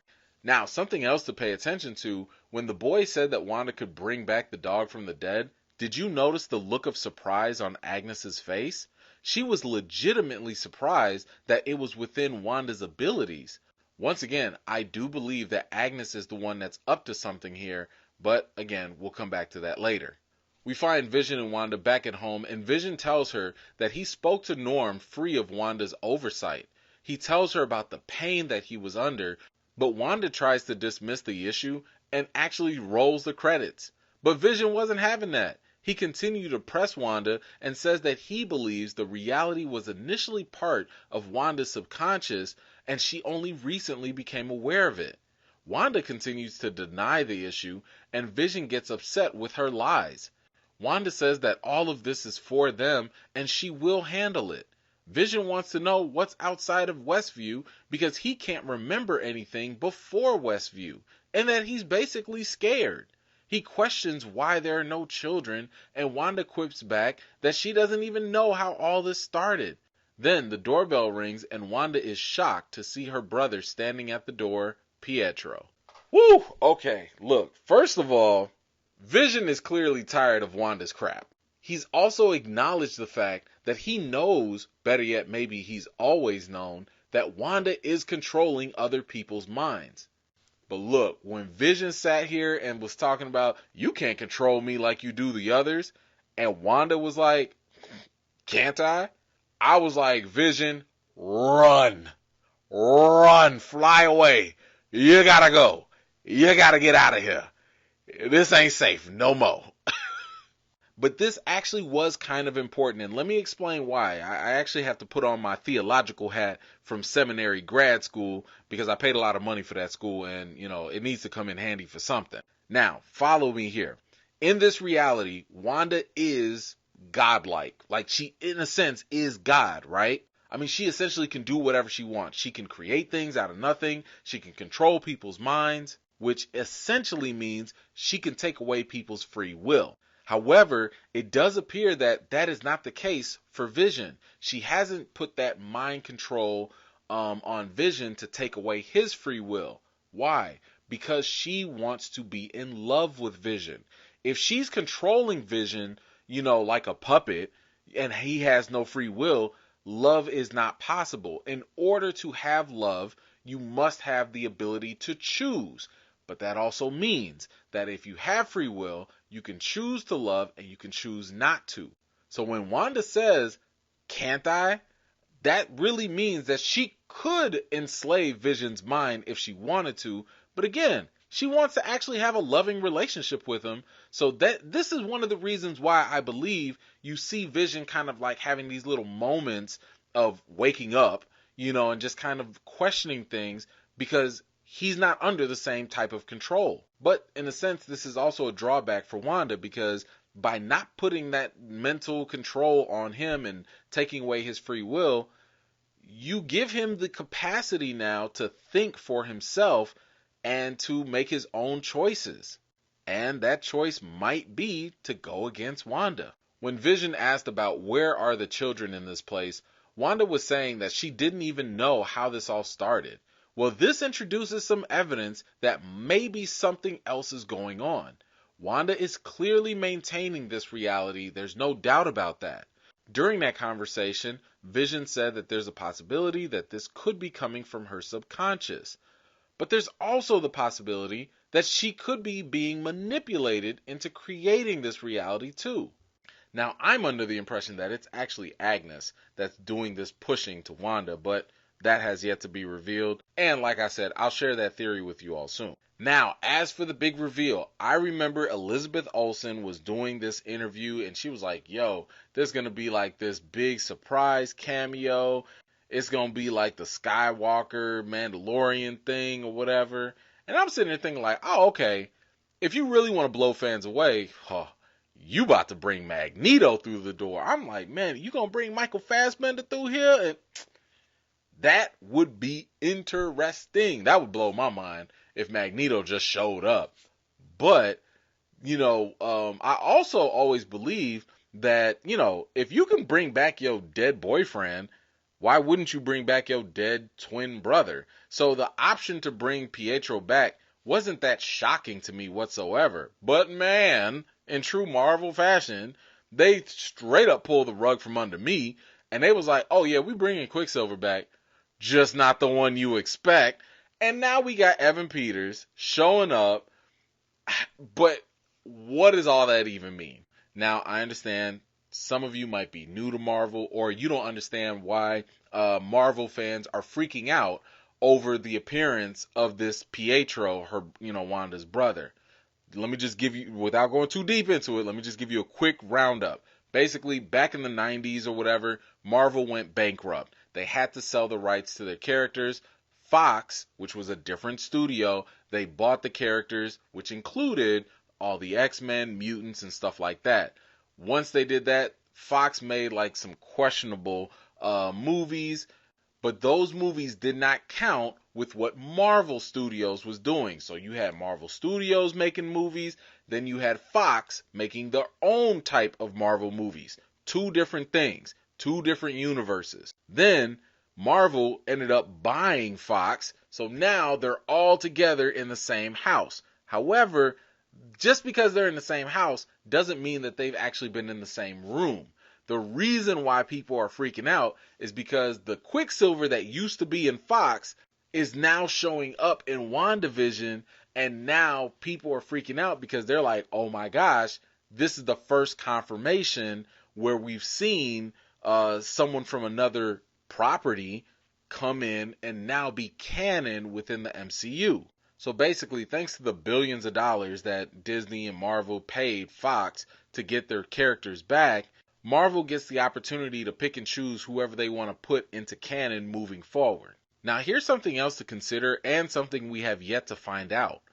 Wanda was in shock when she opened the door, and Darcy only caught on when Pietro mentioned the long-lost bro line in the episode. Darcy realized that he did look different, and that's what prompted her comment to say that Wanda recast her brother. So all I'm saying is, if this Pietro happens to walk outside of the Hex, and let's say he becomes real, a lot of the people outside in the real reality are going to realize that he is not the actual Pietro. They're going to realize that he is different. But now we've got another question here, right? Where did this Pietro come from? Was it from Wanda? Because she was certainly surprised. She was like, yo, I didn't even do this, not with my powers. I personally think that, again, this was Agnes. I mean, check this out. Pietro was mentioned or referenced twice in the previous episodes. One time with Monica and then another time with her boys. However, he never made an appearance. It wasn't until Wanda was in front of Agnes and the boys mentioned about bringing people back from the dead, and Agnes was like, you can do that? I'm just saying she looked very interested in the fact that she just discovered that Wanda had that potential ability. Not to mention, remember, Agnes always brings something helpful whenever, certain things are about to go wrong or if there's a problem. I just thought it was a very convenient timing for Pietro to show up right when Vision and Wanda were having a real heart-to-heart about what's really going on in the reality. So I felt as though when the reality gets threatened, when it was about to come to an end, in comes another helpful item to help keep Wanda stuck in this reality. So I'm thinking this is Agnes's doing. So you let me know. If you think Agnes is involved, let me know why you think she is. Now, I have to mention this because I know a lot of people are going off with this. A lot of people are like, whoa, we're in House of M. We've got mutants now. Okay, I need y'all to pump your brakes. We don't have any confirmation of any of that yet. Now, we the audience, we know that Evan Peters has played Quicksilver in the other X-Men movies. However, the show itself has not established any of that.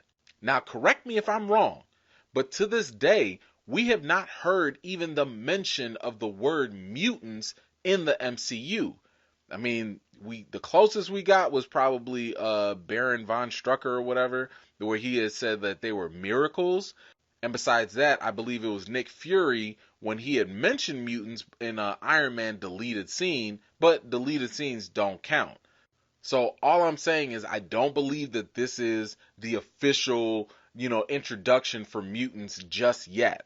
Keep a couple of things in mind. Only Wanda recognizes him. Vision really didn't get him, but then again, he can't remember anything before Westview either. Beyond that, we don't know if Wanda conjured him up because of her subconscious, or we also don't know if, she pulled him from another universe, and maybe we're dealing with the multiverse. And we also don't know if someone else didn't just conjure up Pietro instead. So again, just because we know who he is doesn't mean that it's official in the MCU just yet. Because for all we know, Marvel could just be playing games with us, and by the time this show is over, they're just like, oh, that was just a temporary for fun thing. He's gone now. I hope they don't do that because he was arguably the better Quicksilver anyway. So I'd hate for Marvel to just throw away one of their best toys. Anyway, that is all I've got for today. My goodness, that was a doozy. There was so much to talk about, probably still even more to talk about. But you tell me, what did you love about this episode? What questions are you still hoping can be answered? I mean, I think at this point, we have got so much stuff to dig into. This is definitely going to hold me over until next week. We start off with the family getting ready for Halloween. Vision tells Wanda that he will be going on patrol for Neighborhood Watch, and he can't take the Poltergeist twins out to go trick-or-treating. That's okay though, because Pietro volunteers to take Vision's place instead. So the opening of this episode is something that we can attribute to the late 90s, early 2000s, and it looks like they're copying the TV show Malcolm in the Middle. The interesting thing here is that the show was really kind of meta already in terms of how they would say things in a certain way. That was, kind of like a tip-off to us, the audience. But now with this Malcolm in the Middle type of vibe, they can actually break the fourth wall and talk directly to us. Now, if you listen closely to the intro song, they would say things like, don't fight the chaos. And, if you recall from the comics, Wanda's magic was known as chaos magic. They also talk about things like, don't question what you've done. What if this is all an illusion? Sit back and enjoy the show. Let's keep it going. So all of these things could be either comments to Wanda or it's commentary for us, the audience, but it's all hinting at the fact that, this is all a reality, construct. This is all illusion. And hey, Marvel fans, just sit back and enjoy. You'll also notice Agnes just so happens to be in the house with them, and I think this is really just a sign to show you that she's not just some supporting character. No. She's actually a main character of this show. And given what she was looking for in the fridge, I'm guessing she was looking for some more Henny or some dark liquor or something. I still cannot believe Disney's got a whole alcoholic in their Marvel show. So by the way, when Wanda said that she was a Sokovian fortune teller, that is actually in reference to her parents in the comics who were fortune tellers.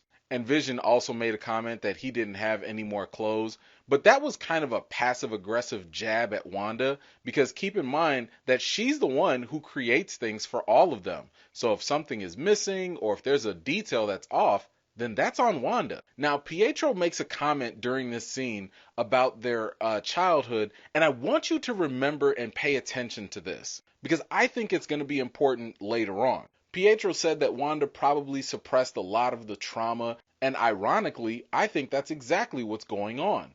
Rather than Wanda dealing with her grief, she's been suppressing all of it and trying to live in this fantasy world instead. Now, if you notice, when Vision was getting ready to leave out the house, and Wanda was like, that's not what you're supposed to, and Vision was like, supposed to what? That goes back to what I was talking about before in the last episode about the fact that Wanda is not controlling Vision. And again, this has to do with the matter of mind control and free will and love. She's not mind controlling Vision, even though she could, because she wants him to love her back. And in order to have love, you need the freedom to have the choice to do so. So at the end of the day, Wanda is allowing him to think freely. Back at the Sword Camp, Hayward argues with Monica. She believes that if Wanda is the problem, then she also can be the solution. Hayward feels like she's being too sympathetic to superpowered individuals and kicks her, Darcy, and Jimmy Woo out of the camp. Now, Hayward had said something that, that everybody had like the luxury of optimism, and clearly I think some real jacked up stuff happened from Thanos' snap to the blip when everybody came back. When we watched Endgame, it did seem as though the remaining Avengers and, other Guardians of the Galaxy were trying to do their rounds here and there, but from what Hayward was saying, it seems like things got even more rough than we probably assumed. Now, my guess is maybe this has to do with Skrulls. Maybe Skrulls had came through during the 5 years, causing a ruckus or whatever, because they are, I guess relatively superpowered in a sense, but this also goes to the point that, Jimmy Woo knew about Skrulls. He's just FBI. So my thing is like, I'm sitting here wondering, clearly Skrulls have been a thing. They've been a factor to the point where the FBI knows about them. And I'm assuming Sword, clearly, because of Maria Rambeau's connection with them, they knew about them. So my guess is that during the 5 years, something happened with the Skrulls. Maybe this is what leads to the future show with Nick Fury and Talos for Secret Invasion, perhaps. But it could also mean other things were going on. Maybe other villains have been going around and causing havoc. And because half of the population was gone, half of the superpowered people were gone, maybe some superpowered people were doing bad things. So I think at the end of the day, right now with Hayward, he's probably just triggered from that time when everybody was disappeared and gone. Now, that does not give this man the unmitigated gall and the audacity to bring up Maria Rambeau. You ain't need to talk about Monica's mama and bring her up like that. I'm just saying this dude is a jerk, but I do think he might have had some other issues going on, but that still doesn't excuse the fact that he was a straight up jerk. The family goes out to trick or treat, and Wanda begins to test Pietro. He immediately calls her out on it. Wanda then meets up with Herb, and she learns that Vision is actually not on patrol with the neighborhood watch. Meanwhile, Vision is walking around and notices some neighbors doing the same actions over and over again. One thing to take notice, Quicksilver says, "Unleash hell, demon spawn." That right there is a quick reference to the comic books, because in there, Tommy and Billy actually were part of the demon Mephisto's soul. So in a sense, they were demon spawn in the comics. You also heard Wanda repeat the phrase kick-ass, and that term was actually a reference to the movie named Kick-Ass, where both Evan Peters and Aaron Taylor played in the film together. And of course, they are both playing the role of Quicksilver. Now, something else to notice, we got kids. There are kids in the neighborhood now. Recall back to the last episode when Vision mentioned this to Wanda. Now we all of a sudden have neighborhood kids all about. Even Quicksilver mentions this to Wanda when he asked her, "Where were you hiding all of these kids?" And Wanda goes on to say that she doesn't know. I think what this proves is that Wanda is susceptible to suggestion. All someone has to do is mention something to her, and subconsciously, she clearly gets to work on it. Plus, there's also the fact that Wanda is nuts, okay? This woman is straight up crazy. Did you notice how when she walked out the hex to go confront Sword, and she was acting somewhat normal from what we understand, and then the second she goes back in the hex, she's all like, "Hey everybody, let's cook brownies." She is weird. This woman has a split personality. She needs help. I feel like her biggest weakness at this point is therapy. That is the only thing that's really gonna take her down. As for Vision finding those neighbors suffering, I think this demonstrates the range of Wanda's powers. The closer you are to Wanda, the easier it is for her mind control to work on you. She basically gives people instructions on what to do in their made-up world. This is further evidence of how Wanda is definitely in control here. Now let's talk about that commercial, Snacked on Yo Magic. And honestly, I think this actually plays right into my Agnes theory, or Agatha the Witch theory. And if you haven't seen that, I strongly encourage that you do go check it out. Now, in my theory, I suggested the possibility that Agnes might be interested in stealing Wanda's magic or her power. Maybe she's feeding on it, kind of like snacking on yo magic. In the commercial, it says that yo magic is the snack for survivors. So I'm sitting here thinking that maybe Agnes, or Agatha Harkness the Witch, might be snacking or eating or consuming magic, and maybe that's how she stays alive. In the comic book, she's been alive for like thousands of years. Maybe the way she does that is by stealing other people's magic. And if you think about it, Wanda is probably one of the most powerful magic users, and she's probably a straight up buffet for Agnes. Anyway, that's just my theory on it. If you've heard any other theories or other explanations on this commercial, please let me know in the comments down below. Pietro and Wanda leave out of the theater, and she expresses her displeasure with how much of a bad influence he is on the Hellraiser twins. Pietro responded and said, "This is what you wanted, was it not?" And then they ask each other about one another's accents. He said that after being shot, he only recalls being called up by Wanda. At this point, we also see Tommy manifest his powers for super speed, and he runs off with his brother. Now, did you notice this one thing with Quicksilver? He never really answers the questions, but there's something more important to notice here: his memory. He remembers what the MCU version of Quicksilver remembers. He has the memory of being shot in the street and then all of a sudden being called up by Wanda. This right here proves, I think, that this is not the X-Men universe version of Quicksilver. If he was from the X-Men universe, then he might have had different memories. Now, maybe if he had brought up events from the X-Men universe, then that would make a little bit more sense. But right now, this seems a little bit more like a reincarnated MCU version of Quicksilver, and Marvel is just really messing with us on a meta level by recasting him with Evan Peters. This is why I was trying to tell people like, yo, pump your brakes, just hold on, with all the talk of like, hey, now we have mutants and now there's a crossover, multiverse. We have to wait until we have more confirmation. And right now, it's looking like this is not the multiverse. It's not looking like we have mutants or anything. And I think the fact that he is recalling everything from the MCU, this just kind of confirms that, again, this is self-contained. We have not officially, crossed over and brought everything home yet. Back on the Sword base, Darcy begins hacking into Hayward's files. They find out that Hayward is tracking Vision. She finds out that Hayward is tracking Vision by tracing the decaying vibranium. They notice that Sword was able to actually see a head count of the people within the hex. They also notice that there are individuals who appear not to be moving at all. Okay, so here's something else that I think some people might have missed.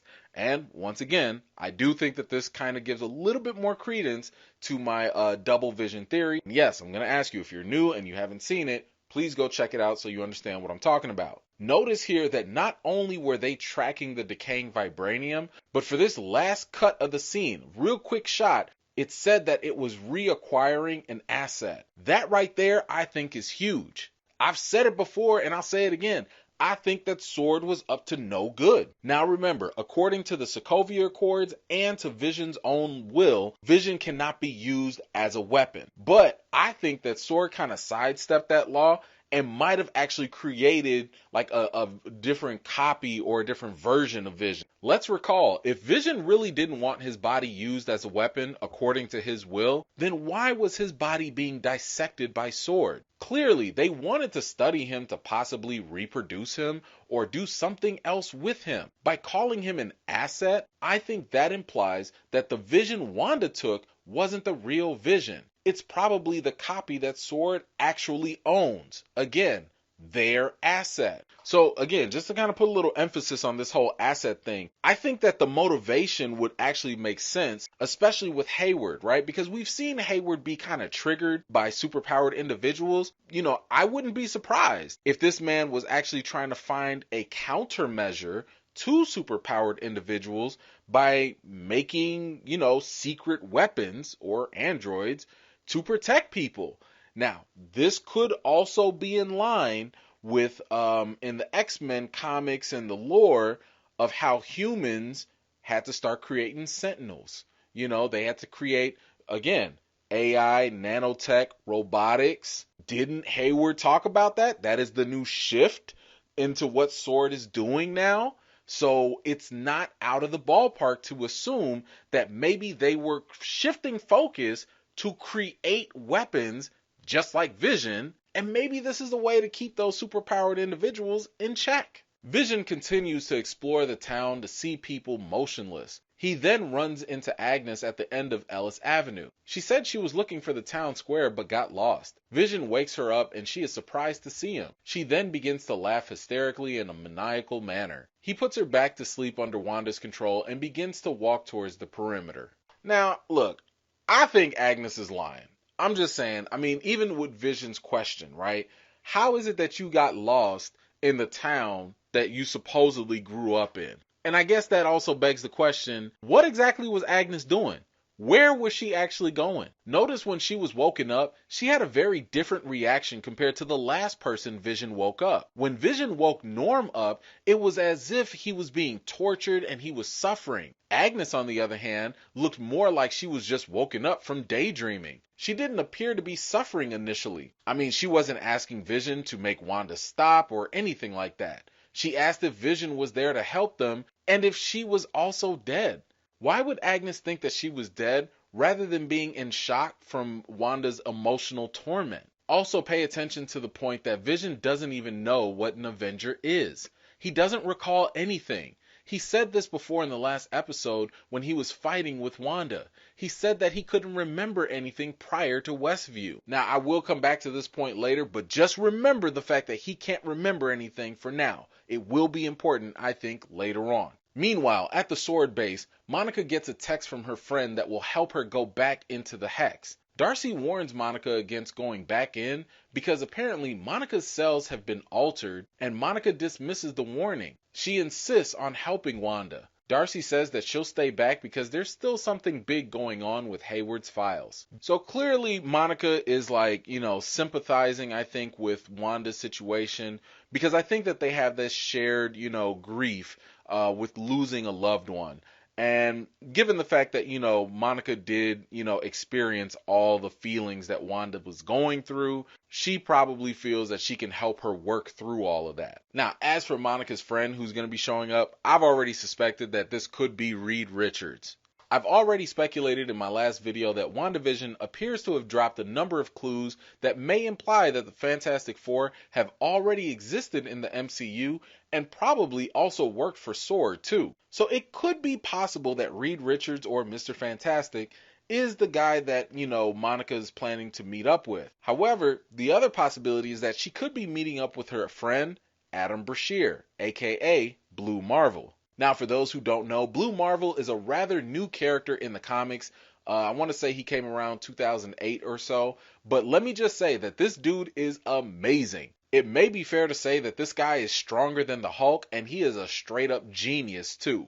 Plus, in the comics, him and Monica were also dating. So this could be yet another way for WandaVision to introduce us to another future superhero. Back in the Hex, Quicksilver and Wanda talk about the good old days. He also asked her where all the kids were hiding in the town and commends her on the reality that she's created. He asks her how did she even do all of this, for which Wanda has no idea. As she reminisces about her feelings, she immediately sees a dead version of Pietro. Now I want you to notice in this scene that when Quicksilver was talking about where the kids have been and he started, commending her on all this, Wanda was about to go into, I don't know how this happens, blah, blah, blah. And then she was like, wait a minute, you like this? You think this is good? I mean, she was actually relieved to hear that someone else believed that this was actually a good thing. And this, I believe, is kind of like confirmation bias, right? Like, because in the prior episode, Vision was telling her, what you're doing is not good. And she was about to stop it before Pietro just magically showed up. But here's my thing. I don't trust Quicksilver. I mean, they are twins, right? So twins will probably confide almost anything and everything to one another. Why would Pietro have to remind her that he's not her husband and that she can trust him? That to me sounds like something someone with an ulterior motive would say. But you know what I'm saying? It's kind of like when someone's like, hey, why don't you just tell me the secret password? I mean, you could trust me. We good, right? Here's the thing. Why would Quicksilver even want to know how Wanda does anything? He knows that she has like weird powers and stuff. They haven't questioned any other magical things that have happened. But now all of a sudden he wants to know, how did you do all of this? Why would he actually care? Now, as for the dead Pietro thing, I think that was just another hallucination from Wanda. Notice that the last time this happened with Vision, it was only after Wanda was reminded of the truth outside of her made-up reality. As Pietro said earlier, a lot of this has to do with Wanda's repressed memories. Whenever she comes close to actually facing her grief and trauma, she has these momentary glitches. We go back to Darcy as she continues to crack into Hayward's files. She emails the files over to Jimmy Woo. Meanwhile, Vision makes his way to the Hex barrier and pushes himself through it. However, the Hex continues to tear Vision apart as it holds him back. He begs for the Sword soldiers to help the residents of the town. At that moment, one of the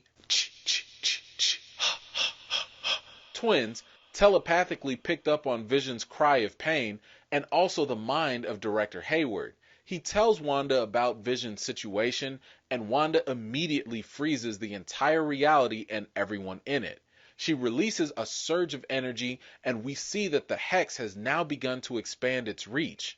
Only a few people were able to escape the expansion, including Monica, Agent Woo, and Director Hayward. Okay, so there's a lot to go over with this, so let's start with Darcy first. Now, do you see the file that she's cracked? You see what it's called?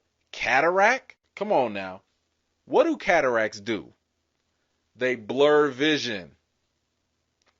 Maybe even give you double vision. Come on now, man. Like, would somebody please go look at my double vision theory? I'm telling you, Sword is up to no good. And I really do believe that they went ahead, broke some laws, and made their own version of Vision. But speaking about Vision, let's talk about what happened when he left the Hex. Last episode, we saw Wanda try to add some extra level of security to the barrier by adding some Gorilla Glue to the Hex. This would seem as though that not only could things or people not be able to enter into the Hex, but it may also have been a means to keep people from leaving the Hex as well. Now that's one possible explanation as to why Vision really couldn't leave the Hex and started breaking down. But if you notice closely, it's not necessarily that he wasn't able to leave, but more so that the Hex was pulling him back in. I think that's because of the fact that he was clearly a product of Wanda's creation within the Hex itself, meaning that this Vision was never real to begin with. But let me explain why. And remember, I asked you to remember the fact that Vision was not able to remember anything prior to the creation of this Westview reality. But here's the question.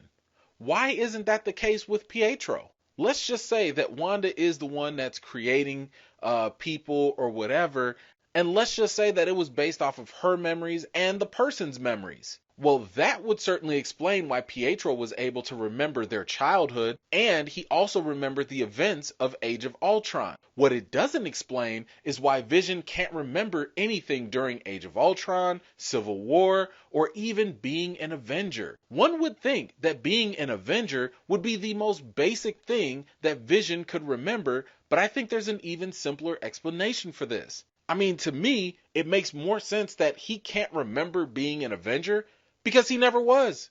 And because he's not the real Vision. I mean, think about it. He can't think before Westview because his creation or his birth literally starts when the fake reality began. This is why I think Wanda never stole the real Vision's body and instead stole one of Sword's assets. So this version of Vision can only exist inside of this created reality, mainly because he was never a real boy to begin with. Now, as for Wanda, notice when Quicksilver makes his quip saying that it's not like your dead husband can die twice, Wanda lashed out at him. And after that, when she learned that Vision is potentially dying, she released a huge surge of energy. We've seen her do similar feats before in Age of Ultron when Pietro died then. She then expands the Hex to increase its range. So I believe that this confirms two things. One, that Wanda's powers are proportional to her emotional state.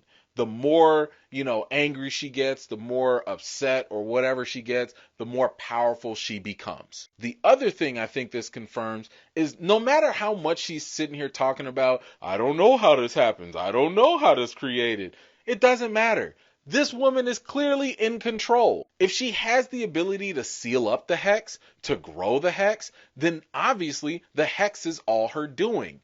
Other forces may be at play, but as I've suggested earlier with the children in the neighborhood all of a sudden appearing, Wanda is highly susceptible to the power of suggestion. So let's not get it twisted. She's clearly doing all of this, but just because other people might be feeding ideas in her head, she still has ultimate control over this Hex. Like Monica said, if she was the problem, she can also be the solution. Well, that's all for episode 6. I think this was actually a really nice setup for the final 3 episodes, because it's 9 episodes in total. And according to like some past interviews or whatever, it was said that Kevin Feige had said that, the run times for every episode was going to be different. But WandaVision in total was going to be like 6 hours long. So technically, I want to say that we've already reached the 3-hour mark. So the next 3 episodes, I don't know, maybe they'll be an hour apiece, maybe they'll, maybe they'll do 20 minutes and then give us like a full hour and a half or something. I don't know, whatever it'll be. But there is a lot more in store for us. And I already know that just means it's going to be more work for me with these breakdowns, because the more they give us, the more I got to dissect. But that's okay, because I'm here for y'all to help y'all out and give you my perspective on things. So have no fear, I will be here for you. We find Wanda waking up in bed alone, exhausted after expanding the Hex in the previous episode. The Blair Witch twins come in and complain that their video games are acting up. Billy also mentions that his head feels a little weird and that things are really noisy. Wanda goes to the kitchen to get some breakfast, but things continue to glitch around her. Well, this episode seemed to be adapting from a little bit of The Office and the TV show Modern Family. The title of the episode is called Breaking Through the Fourth Wall, and Wanda does that in her confessional interviews. We see the events of the last episode are trickling over. Vision didn't come home last night after he was at the edge of the barrier. Now, as for Wanda being all exhausted, I think that actually calls back to my previous theory about Agnes. In it, I mentioned that Agnes could be actually stealing Wanda's powers, and if that's true, then this could be taking a real toll on Wanda.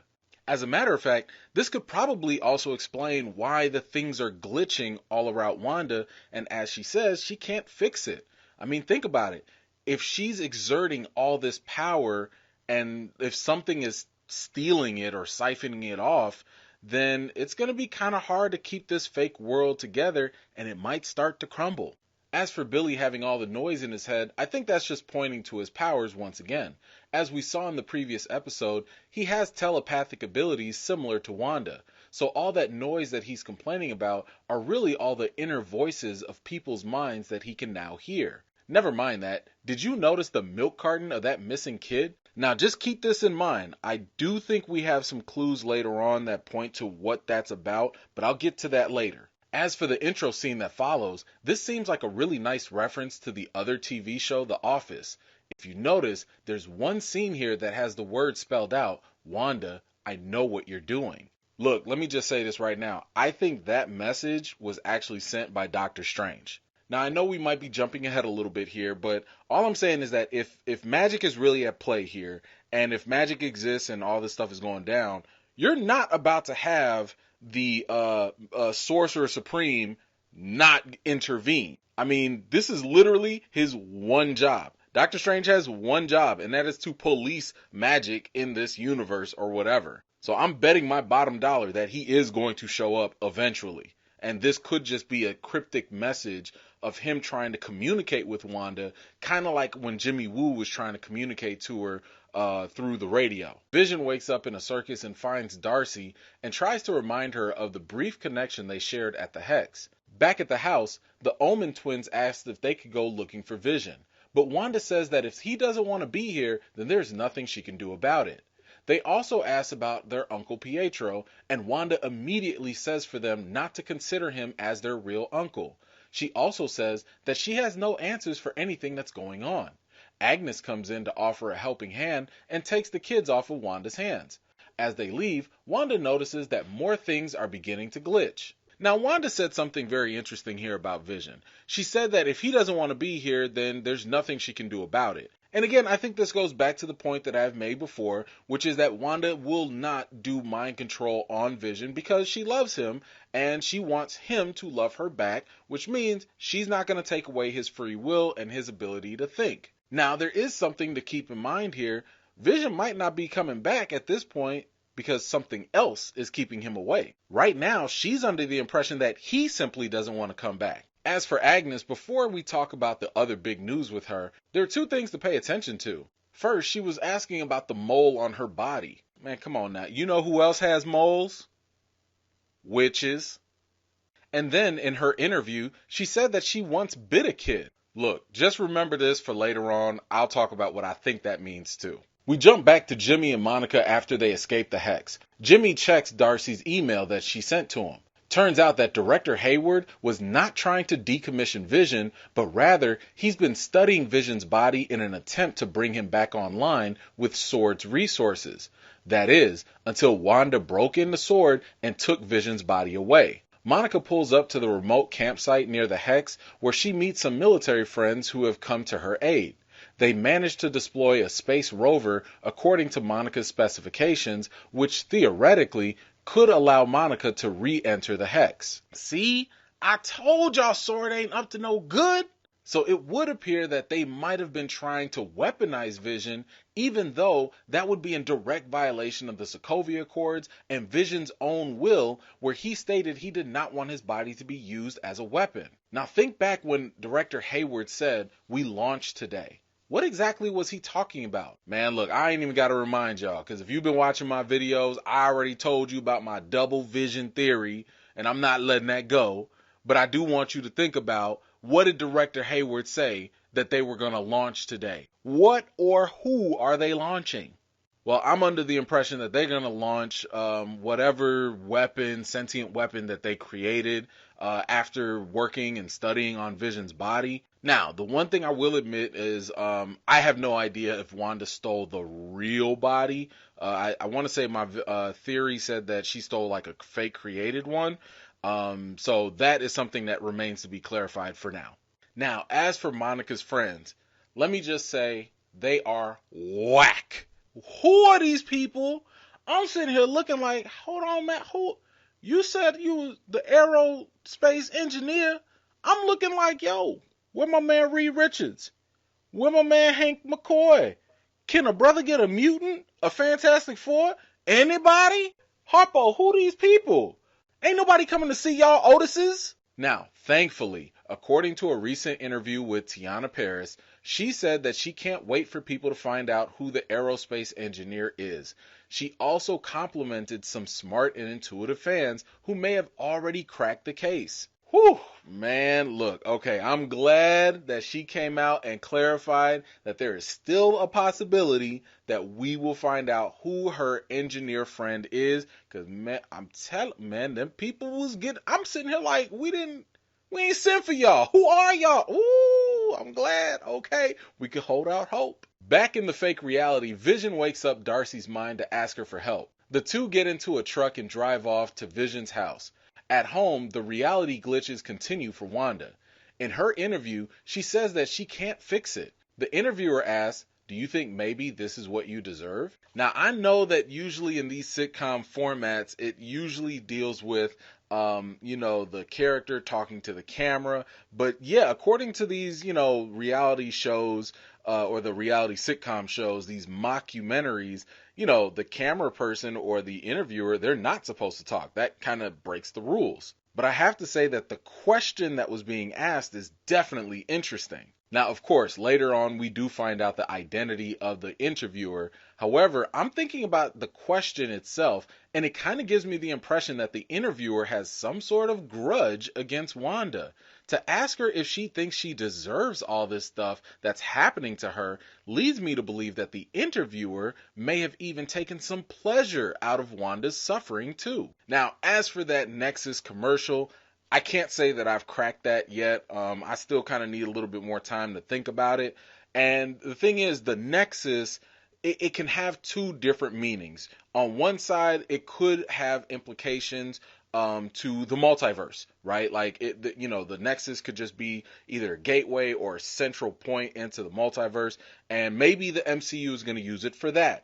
On the other side, the Nexus has also been mentioned in Age of Ultron, in reference to the internet hub. So what it was kind of like the central point for the internet where all information and data passes through one way or another. So right now it's a little early to really say this is what that Nexus commercial meant and this is what was going on in it.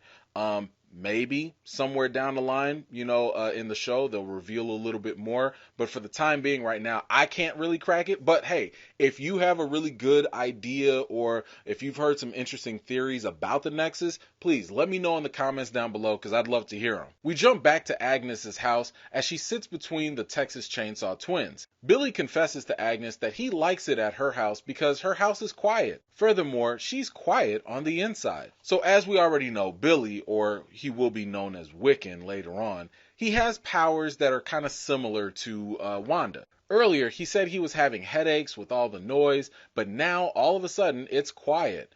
This, I believe, just confirms that Agnes is blocking his powers in some way. Either that, or she has the ability to be resistant to his powers. Going back to Monica, she puts on a spacesuit and gets into the space rover to enter the Hex. The rover is not able to penetrate it, and the Hex begins to rewrite the vehicle. Monica manages to escape just in time as the Hex spits out the rover and half of the vehicle was transformed into a van. She decides to enter the Hex on her own will. While in the Hex, she breaks into various versions of herself and she hears different voices from her past.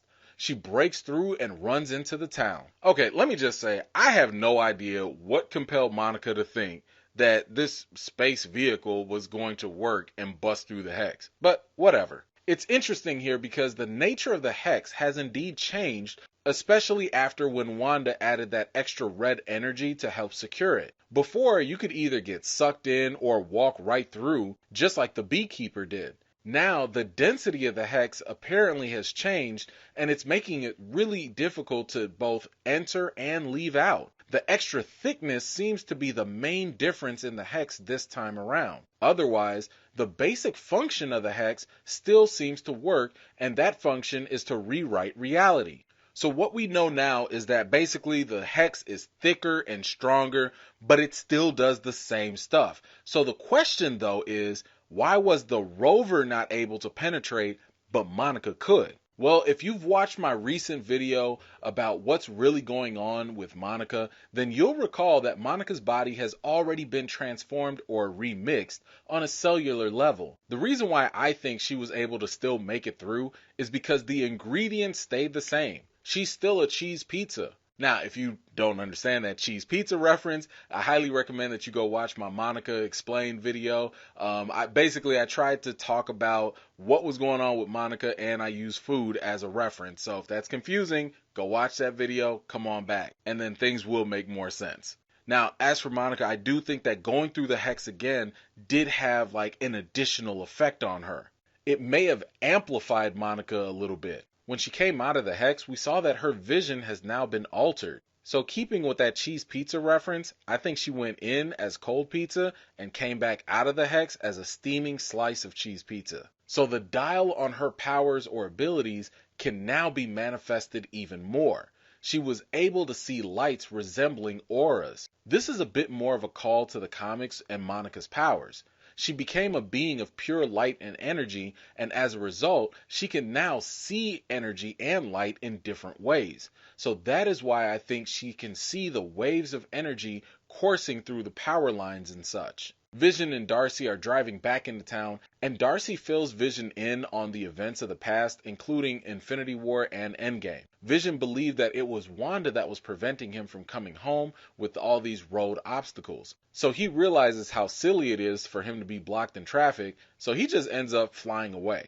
Okay, so now it seems as though Vision is under the impression that it's Wanda that's keeping him from coming home. Meanwhile, Monica commits a couple of crimes, like trespassing and breaking and entering into Wanda's home. Wanda is triggered at the sight of her and tries to force her out of her house once again. She tries to slam Monica to the ground, but Monica instead performs a classic superhero landing along with some blue energy. Wanda is shooketh.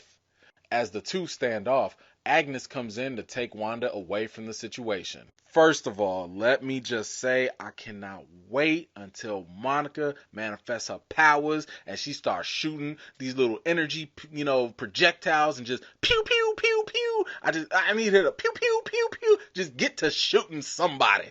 Second of all, I'm gonna need Wanda to chill out. She getting a little too trigger happy every time she sees Monica come through. But did you see how shook Wanda looked when Monica had that blue energy coursing through her body? Ooh, she was like, ooh, what's that? Oh, hold on now. You know what it was? It was the power of the ancestors. That's what that was. I'm just saying, you're not about to keep tossing Monica around. Not for long. Sooner or later, folks are going to put some respect on my girl Monica's name. I'm just saying, Wanda's gonna mess around, step on that line with Monica, and she gonna smack the taste out of her mouth, put some of that cosmic baby powder in her hand, and just whoop-ap, smack her upside the face. And if you've never been smacked with baby powder, count yourself lucky. And something else to consider, all these beings that have powers that stem from the Infinity Stones in one way or another, I do believe that they are kind of on par with one another. It's the same reason why Wanda was able to destroy Vision's Mind Stone, because they vibe at the same frequency or whatever. So in a similar way, I think Monica is eventually going to become as powerful as Wanda, and you know what? That will also mean that she may be able to go toe-to-toe with Captain Marvel too. I don't know if you noticed, but back when Monica was stepping out of the Hex, it was Carol Danvers' voice that she heard, and that triggered her to push herself out of the Hex. She's clearly got some unresolved beef with Carol, but I guess we'll find out more on that later. While inside Agnes's house, Wanda wonders where her children are. Agnes tells her that they're probably in the basement. As Wanda goes in to investigate, Agnes enters in. She introduces herself as Agatha Harkness and places Wanda under what appears to be a form of mind control. We see flashbacks of Agatha entering into Westview and transforming her clothes and entering the black and white TV sitcom world. We then see a number of times when she's been interfering, including her participation in the magic show, mind controlling Herb, having something to do with Pietro, pretending to be under mind control when speaking to Vision, being the interviewer during Wanda's reality TV sitcom, and killing Sparky the dog too. We conclude with a mid-credit scene where Monica is snooping around Agatha's home until she's caught by Pietro. Monica's eyes turn violet. First of all, I was kind of surprised that Agnes had a home in the first place. I mean, she kept coming in and staying over and stuff. I thought she was homeless. I don't know. That was just me. Second of all, big surprise. Yo, we've been talking about Agnes being Agatha since forever. So, my shocked face. Anyway, when Wanda was in Agnes's home, she started noticing a couple things. That bug, for example, I'm more than positive that has to be a cicada. I know some people were saying that it's a fly, but I've never seen a fly look like that. And if I'm not mistaken, cicadas also have ties to witchcraft. As for Agatha's basement, what stood out to me were what appeared to be small skeletons in that display case. Now, I'm under the impression that those may be either animal bones and probably also small bones of children. Now, if you recall earlier in the episode, I told you to remember about that milk carton that Wanda had during breakfast, and that carton had a picture of a missing child posted on it. And then later in the episode, Agatha also randomly mentioned that she once bit a kid. Man, I really think that this witch has been going around abducting and eating kids. Like she's on some real Hansel and Gretel stuff. Now, about that ancient book with the red energy and everything, some people are speculating that it's got to be the Darkhold. Now, for those of you who don't know what the Darkhold is, it's basically this super evil book from a dark, hellish dimension. Whoever reads it, the book will tell you what you want to hear and what you want to know, but of course, the outcome of whatever you do will have hellish consequences. In other words, it's a really bad book. Now, the other thing is, with the Darkhold, it's appeared in other Marvel TV shows, I want to say like The Runaways and Agents of S.H.I.E.L.D., and in both of those series, the book has always stayed the same in its appearance. Now, the book that's in Agatha's basement has a very different look. So when people ask, is the book in Agatha's basement the Darkhold? Maybe. Maybe Marvel Studios decided to change the appearance and, just kind of remix it a little bit. The thing I think people need to understand is that Agents of S.H.I.E.L.D. and The Runaways, that was done under a Marvel TV division. It was a separate branch of Marvel, but, Marvel Studios, the one that does the MCU and the movies and everything, they didn't really get along with the TV side of Marvel. Like Kevin Feige and Jeff Loeb, I think, they didn't, they were just bumping heads. So the two worlds didn't really exist. Whatever you had in the MCU did not really cross anymore. It didn't count in Marvel TV. So that's why we have to wait for whatever the Marvel Studios has to say about this book or whatever, because they can rewrite whatever rules that they want. Because the Marvel TV side, it doesn't exist anymore. Like Agents of S.H.I.E.L.D., that's done. Hellstrom, Runaways, all that stuff is done. It does not count. It'll only count if the MCU and Marvel Studios puts it back and makes it canon. So right now, we don't know if that book is actually the Darkhold or not. And something else to keep in mind, if you go back and watch Doctor Strange, there are a lot of magical books out there, so every magical book we see does not have to be the Darkhold. I mean, think about it like this. Agatha is a witch. She probably has her own first edition of a spell book that does a whole bunch of other evil stuff. We don't know, we just have to kind of wait and see. Now, speaking of Agatha, as suspected, she has her own set of magical powers as well. We see that she can do telekinesis where she can move objects, just like Wanda, and we also see that she has some form of telepathy powers, given the fact that we see that she's doing some sort of mind control on Wanda.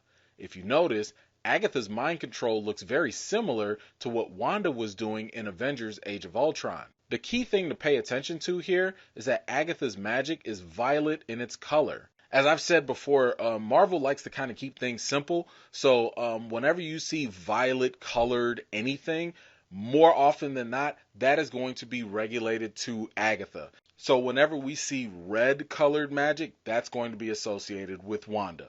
Remember when I mentioned the fact that both Wanda and Vision thought the other person was keeping them away from each other? Well, seeing as though Agatha has her own magic, it would now appear as though she's the one that might have been setting all those roadblocks for Vision, maybe just so that she can kidnap Wanda and the twins. Oh, and by the way, I don't trust that rabbit. What is that, Mr. Scratchy or what, Senor Rabbit Scratchy? Whatever his name is, the Bugs Bunny kid, but I don't like him. And you know why? You have to look at how Agatha was holding him. Agatha was walking around with the rabbit as if the rabbit was like one of their familiars. And if you know anything about witchcraft in the movies and TV and stuff, a familiar will usually be like some sort of animal. Usually it's like a black cat or something that is really close to the witch. Maybe they get their powers from it. Maybe they channel their powers. Whatever it is. Either way, I don't trust that rabbit. I don't like it. Now let's go back to the times that Agatha's been interfering in stuff. One thing we could tell with this flashback, at least for now, is that Agatha had entered into the reality after Wanda created the fake reality. That plant and outfit she's wearing is from episode 1, but we already knew that Wanda had the fake reality going by this time. Moving on, it seems like the main reason why Herb was acting so weird in the earlier episodes is all because of Agatha. But something that caught my attention was her influence with Pietro. We can see her violet magic on his back. What could this mean? I mean, did she create Pietro herself? Maybe she mind controlled him to believe he's the real deal? It's a little too early to call, but one thing's for sure, he's on Agatha's side in some way, shape, or form. We can see that from the mid-credit scene with Monica, too. She also became mind controlled, and we can tell that with her eyes turning a similar violet color as Wanda when Agatha mind controlled her. Something else to point out. Did you notice that when Wanda was going through the basement that there were all these vines and stuff along the walls? I didn't think it was a big deal until the mid-credit scene. Notice that the vines have that violet magic color too. I believe this is kind of like what was going on in Stranger Things. Agatha is sucking the life or power or something out of Westview through these vines in her basement in some way. Woo! Okay, that's all I got for today. Clearly things are turning up as they always do every episode. Right now, we only have 2 episodes left. I know a lot of people were thinking about this episode being like an hour long. However, there seems to be like some confusion about what was going on. So let me just kind of explain it real quick. In an earlier interview, Kevin Feige had said that WandaVision in total was about 6 hours long. Because as of episode 6, we had crossed the 3-hour mark in terms of the show's runtime. So supposedly, again, people thought, well, 3 hours left. 3 episodes left, 1 hour apiece. But that was never actually stated, and again, that was just speculation. Now, we saw that this episode was like, 30-something odd minutes, 37 minutes or whatever, and forget the, credits or whatnot. So I think what this means now is that if it is true that we're 6 hours in total, and let's just say we ate up, 3 hours and a half or something like that, then there is a possibility that the next episode could be, I don't know, another 30 minutes. And then maybe the final episode could be an hour and a half. Ooh, that'll be so juicy. Ooh, could you imagine a season finale that's a movie length? Kevin Feige, you a genius if you do that. I'm just saying that's going to be genius level because we already know that some of these characters might not get their own movies, but you can kind of give us a movie type of feel with a season finale. Ooh, that's going to be brilliant. Ooh, that's genius. That's genius. We start off in 1693, Salem, Massachusetts. Now, initially, this would appear as though it was a typical witch burning by the residents of the town. However, it was actually Agatha Harkness who's on trial by other witches in her own coven. They begin to restrain her with their magic, but that does not last long as Agatha appears to overpower them and break free, killing all of the remaining witches, including her own mother. Okay, so there are a couple of things to pay attention to here.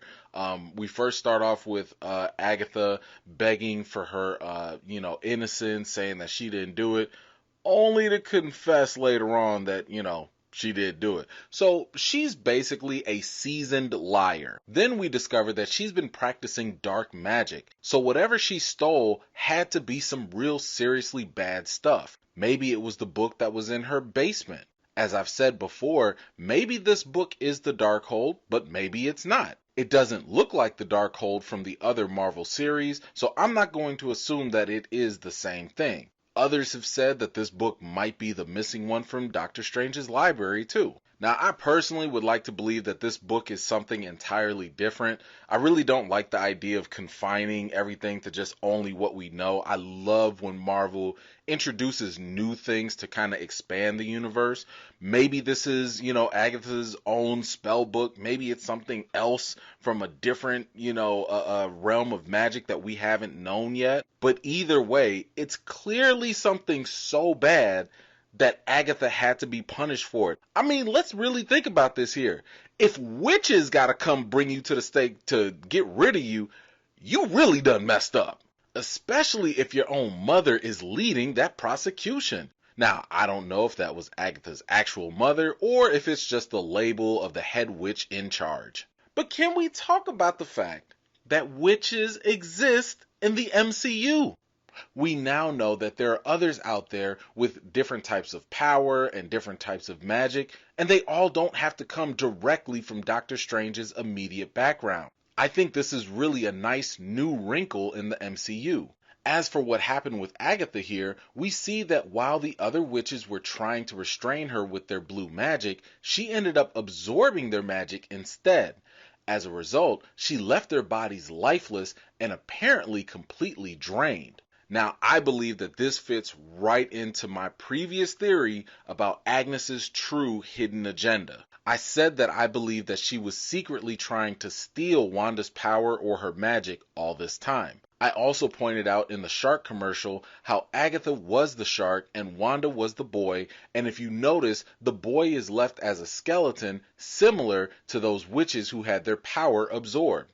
This stealing of magic could be exactly how Agatha has been able to survive since 1693 and probably longer before that. One last thing, if you notice, the mother's crown appeared on her head right before she died. Now this might look very similar to the same headpiece that Scarlet Witch wears, but I think that is something that we'll have to wait for the show to explain to us at a later time. So what I'm really liking about this is it appears that this witch coven or coven, they have a deeper mythology that has yet to be explored in the MCU, and I really can't wait until we dig a little bit deeper and, just learn how do they function, what are their histories, and what is their tie in relationship to magic. We're back with Wanda, and Wanda can't read Agatha's mind because the basement is protected with magical protection spells that only allow the caster's magic to be in effect. Agatha confesses that Pietro was a crystalline possession serving as her eyes and ears. She also continues to question Wanda about how she was able to pull off such a complex magical feat to control an entire town, or magic on autopilot as she puts it. So right now, Agatha really doesn't know who Wanda is at this point. That lets us know that when it was revealed to us, that it was Agatha all along, she really did enter into the equation during episode 1. As she said, she was attracted by the afterglow of the spells that Wanda cast, probably during that big surge of energy that we'll later see in the episode. As for fake Pietro, or Fietro, this makes sense that he was Agatha's creation. She couldn't use the real Pietro because his body is all the way back in Sokovia from Age of Ultron. So she used another person's body instead. Wanda was so traumatized in her fantasy world that she just went along with it. And this also makes more sense of like the previous scenes with Pietro, because he was asking Wanda questions about her magic in a similar way that Agatha was also trying to do throughout this episode.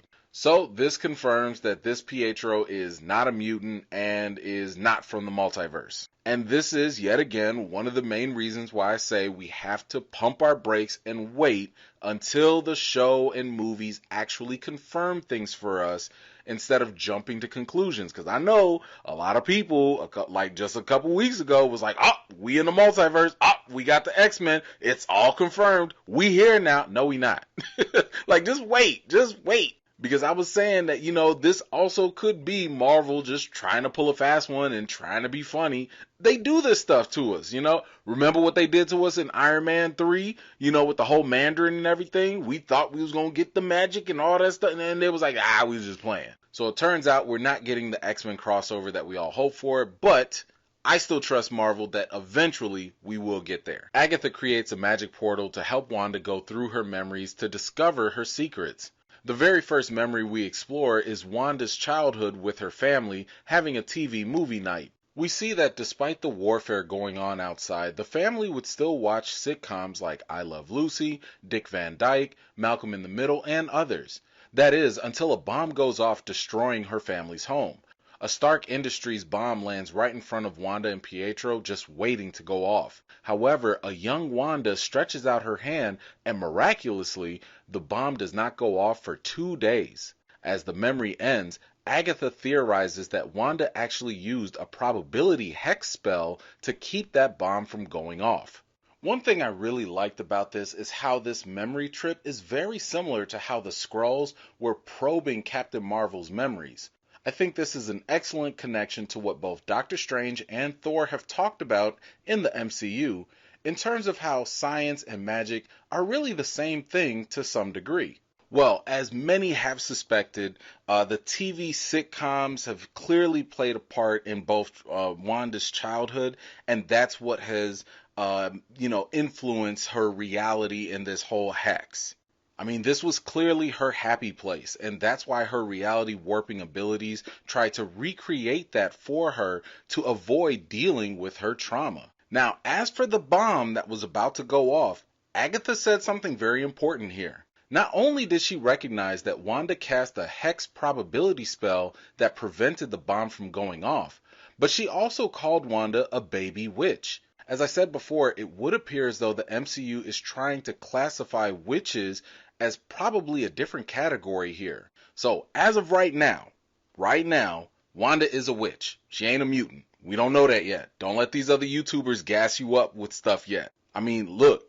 Other people have powers and they're not mutants. We don't call Doctor Strange a mutant because he practices magic. So it is possible that maybe you have other people that might have an affinity for magic, but again, might not be mutants. So Wanda might have natural abilities that have nothing to do with the X gene. So just like Fietro, I'm just going to say again, let's pump the brakes. And before any fellow comic heads try to come at me about this, I'm saying to pump the brakes because Marvel has flip-flopped on so many things when it comes to Wanda in the comics. First, she and Pietro were mutants, and then they were Magneto's kids. Then they changed all of that and said that they were not his kids and that they didn't get their powers from the X gene. And this is on Marvel's own website. So if you got any issue with this, take that up with Marvel. Go argue with them. All I'm saying is that I'm just going to wait for the MCU to make up their own mind, pick what they want from the comics. Maybe she's a mutant, maybe she's a witch, whatever. Make up your mind and tell us. I'm going to let them tell us their own story. So if you say that Wanda's a witch, fine. She's a witch until further notice. On to the next memory. Wanda visits the Hydra lab where they were conducting the experiments with Loki's scepter, aka the Mind Stone. The Hydra scientists confirm that so far, no one has survived touching the scepter. As Wanda approaches, the stone floats towards her. The stone's casing shatters and the Mind Stone appears.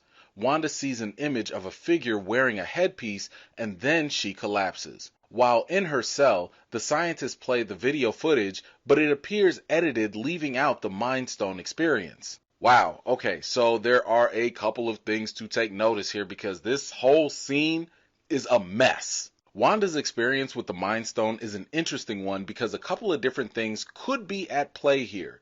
Initially, I thought that this was all a hallucination in her mind, because it has to do with the Mind Stone.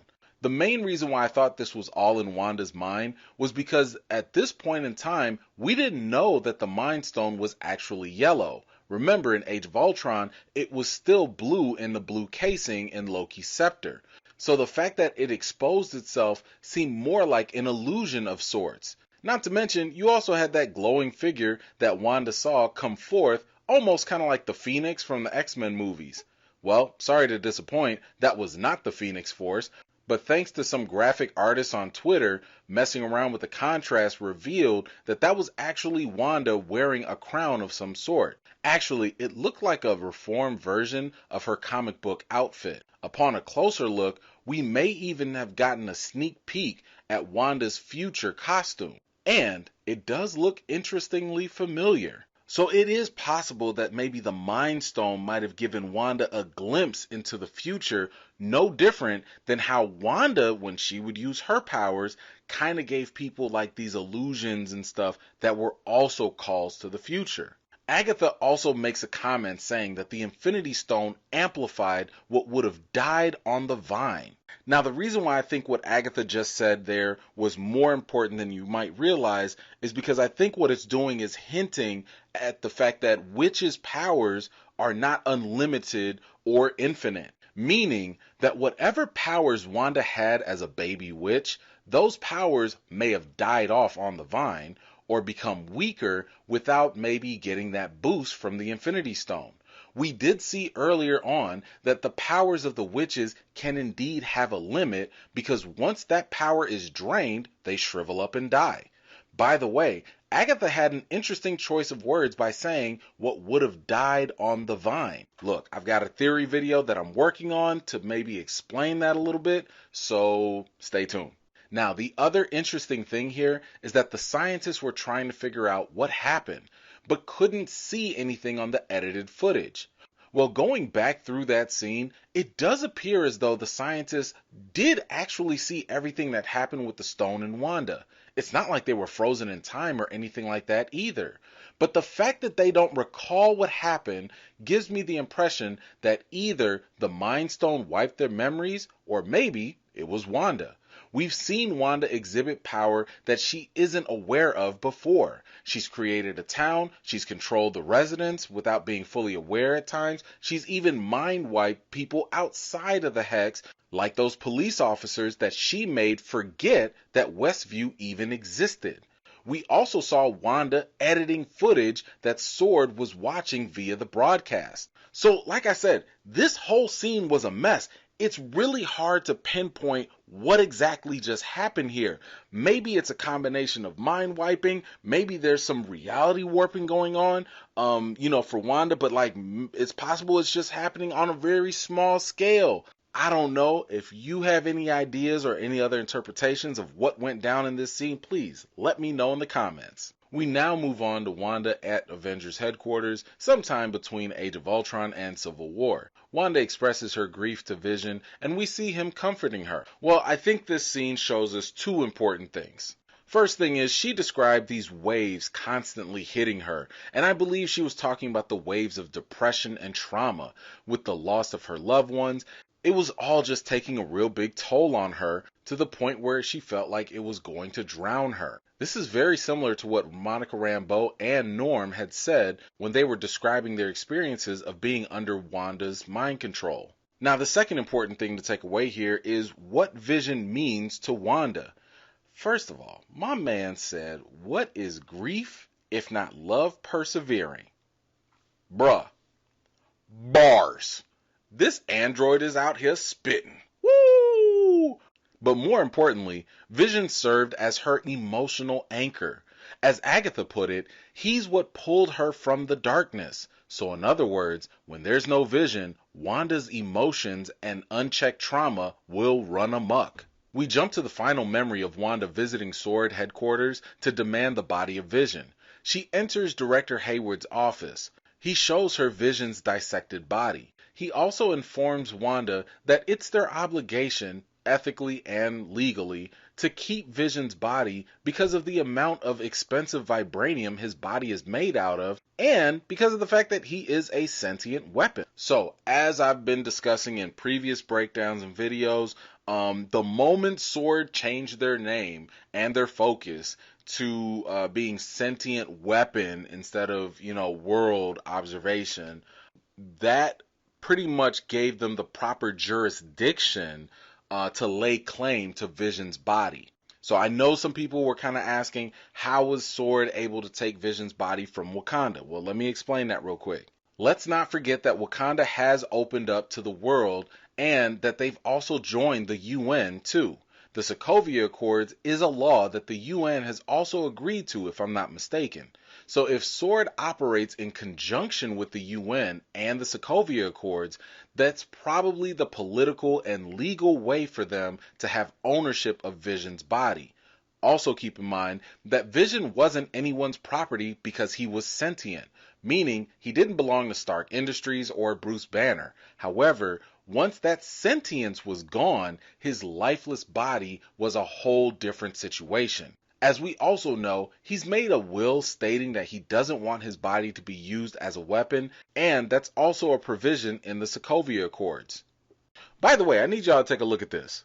Did you notice that the techs were already repairing Vision's body, even though they were saying that they were dismantling him? Just look above the eyes. I mean, it really does look like they're trying to patch up the hole in his head. But hold up. There is something else we need to talk about, and it's with Hayward and his raggedy self, and it's just not sitting well with me. When Wanda said she wanted to bury Vision to have a funeral for him, Hayward said, "Are you sure? Not everyone has the kind of power that could bring their soulmate back online." Oh, I'm sorry, I mean back to life. Wanda said, no, I can't do that. Sir, how do you know that she has that kind of power? Now, I'll give him the benefit of the doubt here. Maybe Hayward thought that using Mind Stone energy equals Mind Stone energy, and that's a great way to power up Vision. But he almost gave me the impression that he was someone who had knowledge of chaos magic. Remember when Wanda's kids said that she could fix the dead? And she said, no, I can't do that. Then you got Hayward saying the same thing, that you could bring Vision back online. And what did Wanda say? No, I can't do that. Look, Hayward the Duck is looking real sus right now. I'm just saying. My man is suspect. And by the way, I know some people are saying like, man, maybe Hayward works for Hydra and all that stuff. Look, look, unless Hydra made a comeback from some time or whatever, there is no Hydra. Hydra's already done, what was it? I want to say like after Captain America Winter Soldier, and then you had like Agents of S.H.I.E.L.D. I don't know how they want to retcon that or not, but Hydra's already been dismantled. They're gone. They're done. Anyway, during this flashback, we also see that while Wanda did break into the lab, she did not steal Vision's body. Yo, she's not guilty. She didn't steal the body, but like I got to say, when she came up to Vision's body and, she was like trying to use her magic and stuff. And when she was like, I can't feel you. Oh my God. They've been building that up across all the movies, where Vision would say like, all I feel is you. And, they was always having a little love connection that way.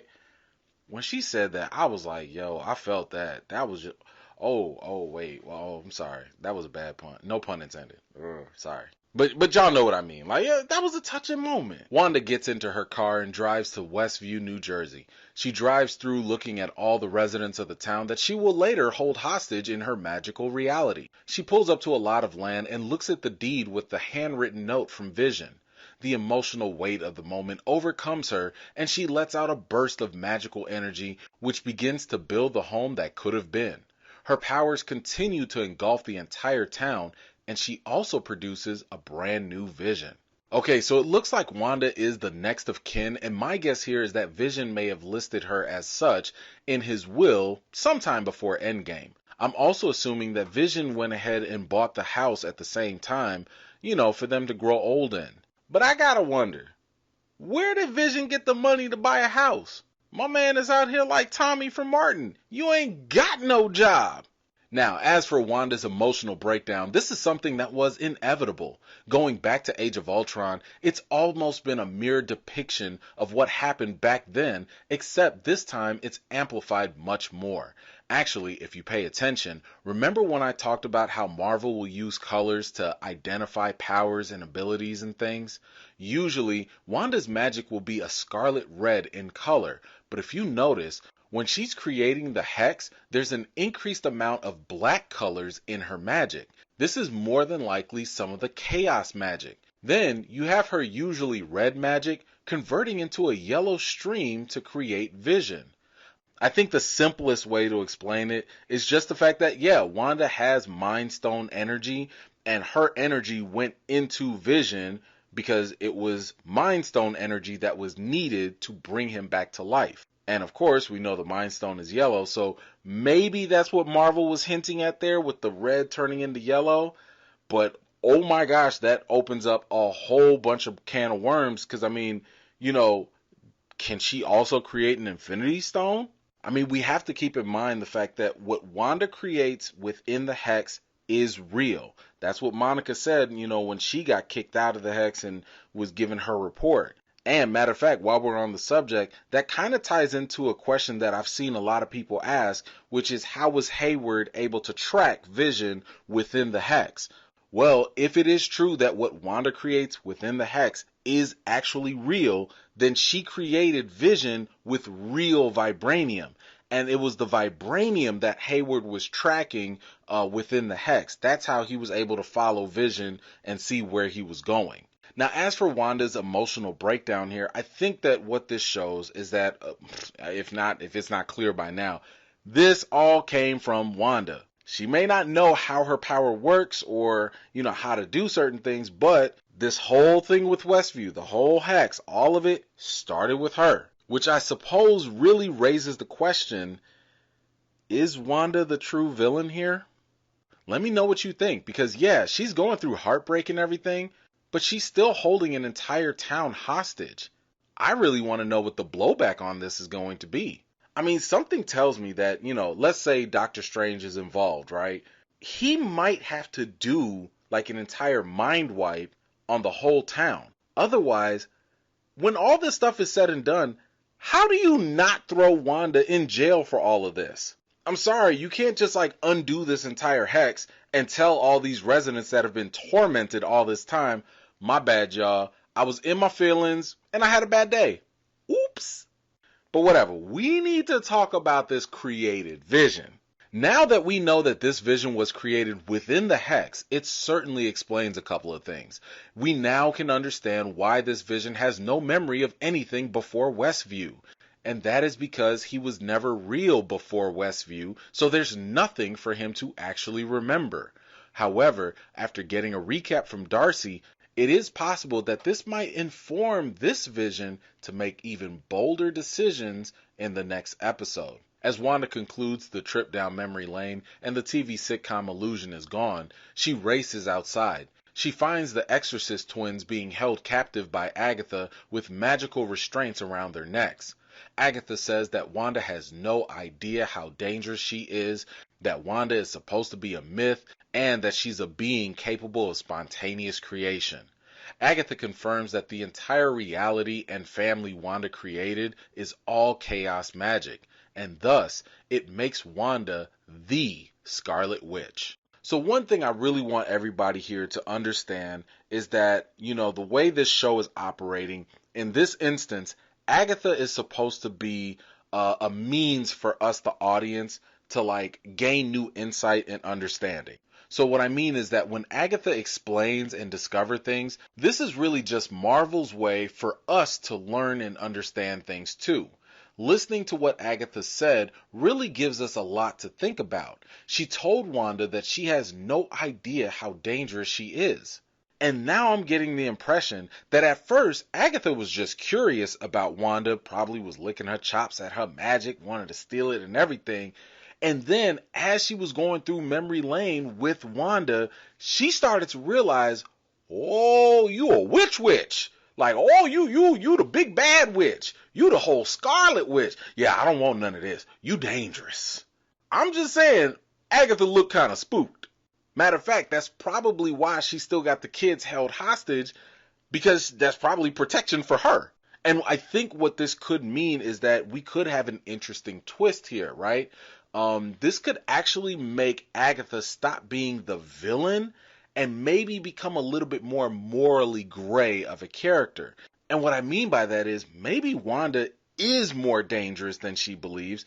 And maybe, Agatha realizes this and she's like, oh, I have to stop you, because if you really the Scarlet Witch and you mentally unstable like this, you could destroy the world. Also, look at this. Remember the black color in the magic Wanda had earlier? Well, it would appear that Agatha also shares that too. When her magic is usually violet, you can see that there's still some black in hers, meaning that she too is familiar with the chaos magic and the dark arts. Now, Agatha also said that Wanda was some sort of mythical being that was capable of spontaneous creation. And this is yet another reason why I'm very hesitant to label Wanda as a mutant, only because to say that she's like a mythical being kind of gives me the impression that this is like very, very specific. And I don't think that it's going to fit the category of mutants, because mutants are various in their, powers and in their, being and all that. And I just don't think that this fits the description of a mutant. Agatha's claim is very, very specific, and apparently there's an entire lore about this too. She called her the Scarlet Witch, which could be a mantle, or maybe it's a call to the comics where Wanda could actually be a Nexus being. Now, for those of you who don't know, Nexus beings in the comics, these are beings that have like a ridiculous amount of power. They can alter and change probability. And what that means is they basically can mess with time, in a certain sense. They also are central cornerstones to the multiverse. Like, they are very important players when it comes to the multiverse, in other words. And they also have the potential of having very powerful children. And you know what? If that is the case, and if, Scarlet Witch, because she is a Nexus being in the comics, and this could be an interesting hint as to why she's going to be so vital to joining Doctor Strange, as he goes through the multiverse of madness. Now, again, and I'm going to say this for the people in the back, it is possible to be a Nexus being and a mutant. Maybe she's a Nexus being, maybe she's a mutant, maybe she's a witch, maybe she's all three. I cannot implore enough. Let the MCU tell us the story. And the reason why I'm harping on this is because I'm seeing so many comments, because I read y'all comments online. I'm seeing so many people talk about how they're already disappointed. Look, I want us to enjoy all of this stuff as much as possible. And what I'm trying to warn people about is don't create your own expectation, because the moment you set it this high, when it doesn't turn out the way that you want, your disappointment is going to be even deeper. Look, Marvel knows that we want mutants. I'm thirsty for mutants. You thirsty for mutants. Kevin Feige is thirsty for mutants. He been waiting. Hey, they teased mutants in Iron Man, and it was a deleted scene. Think about that. So they know what we want. Trust Marvel. They got this. During the mid-credit scene at Sword's base, they are now ready to launch. Hayward enters in and says that from the many failed attempts, all they needed was the energy from the original source to finally power up the Vision. Well, what do we have here? Is that the double vision? No, that ain't the double vision. Hold on, let me take a double look at that. That's the double vision. Boy, that made me do a double take. Oh, the double vision is back. It is verified, folks. First off, I'm not going to say I told you so. I'm not petty like that. But I will say I told you so to all the haters out there that said I was crazy. Yeah, I read them comments online. Yeah, I saw that. You ain't had no humility back then. But it's all good. And you know why? Because I do these theories for fun. No, I don't care if I'm right or wrong about these things. It doesn't matter. The thing that matters is that we all have fun theorizing and having these fun ideas about this stuff. So as long as y'all are entertained, that's all that matters to me. But if you happen to see one of them big outlets out there trying to steal credit for the double vision theory, y'all let them know you heard it from EmansReviews first. They be trying to be slick talking about, well, according to the internet, the rumor theory is, ain't no internet.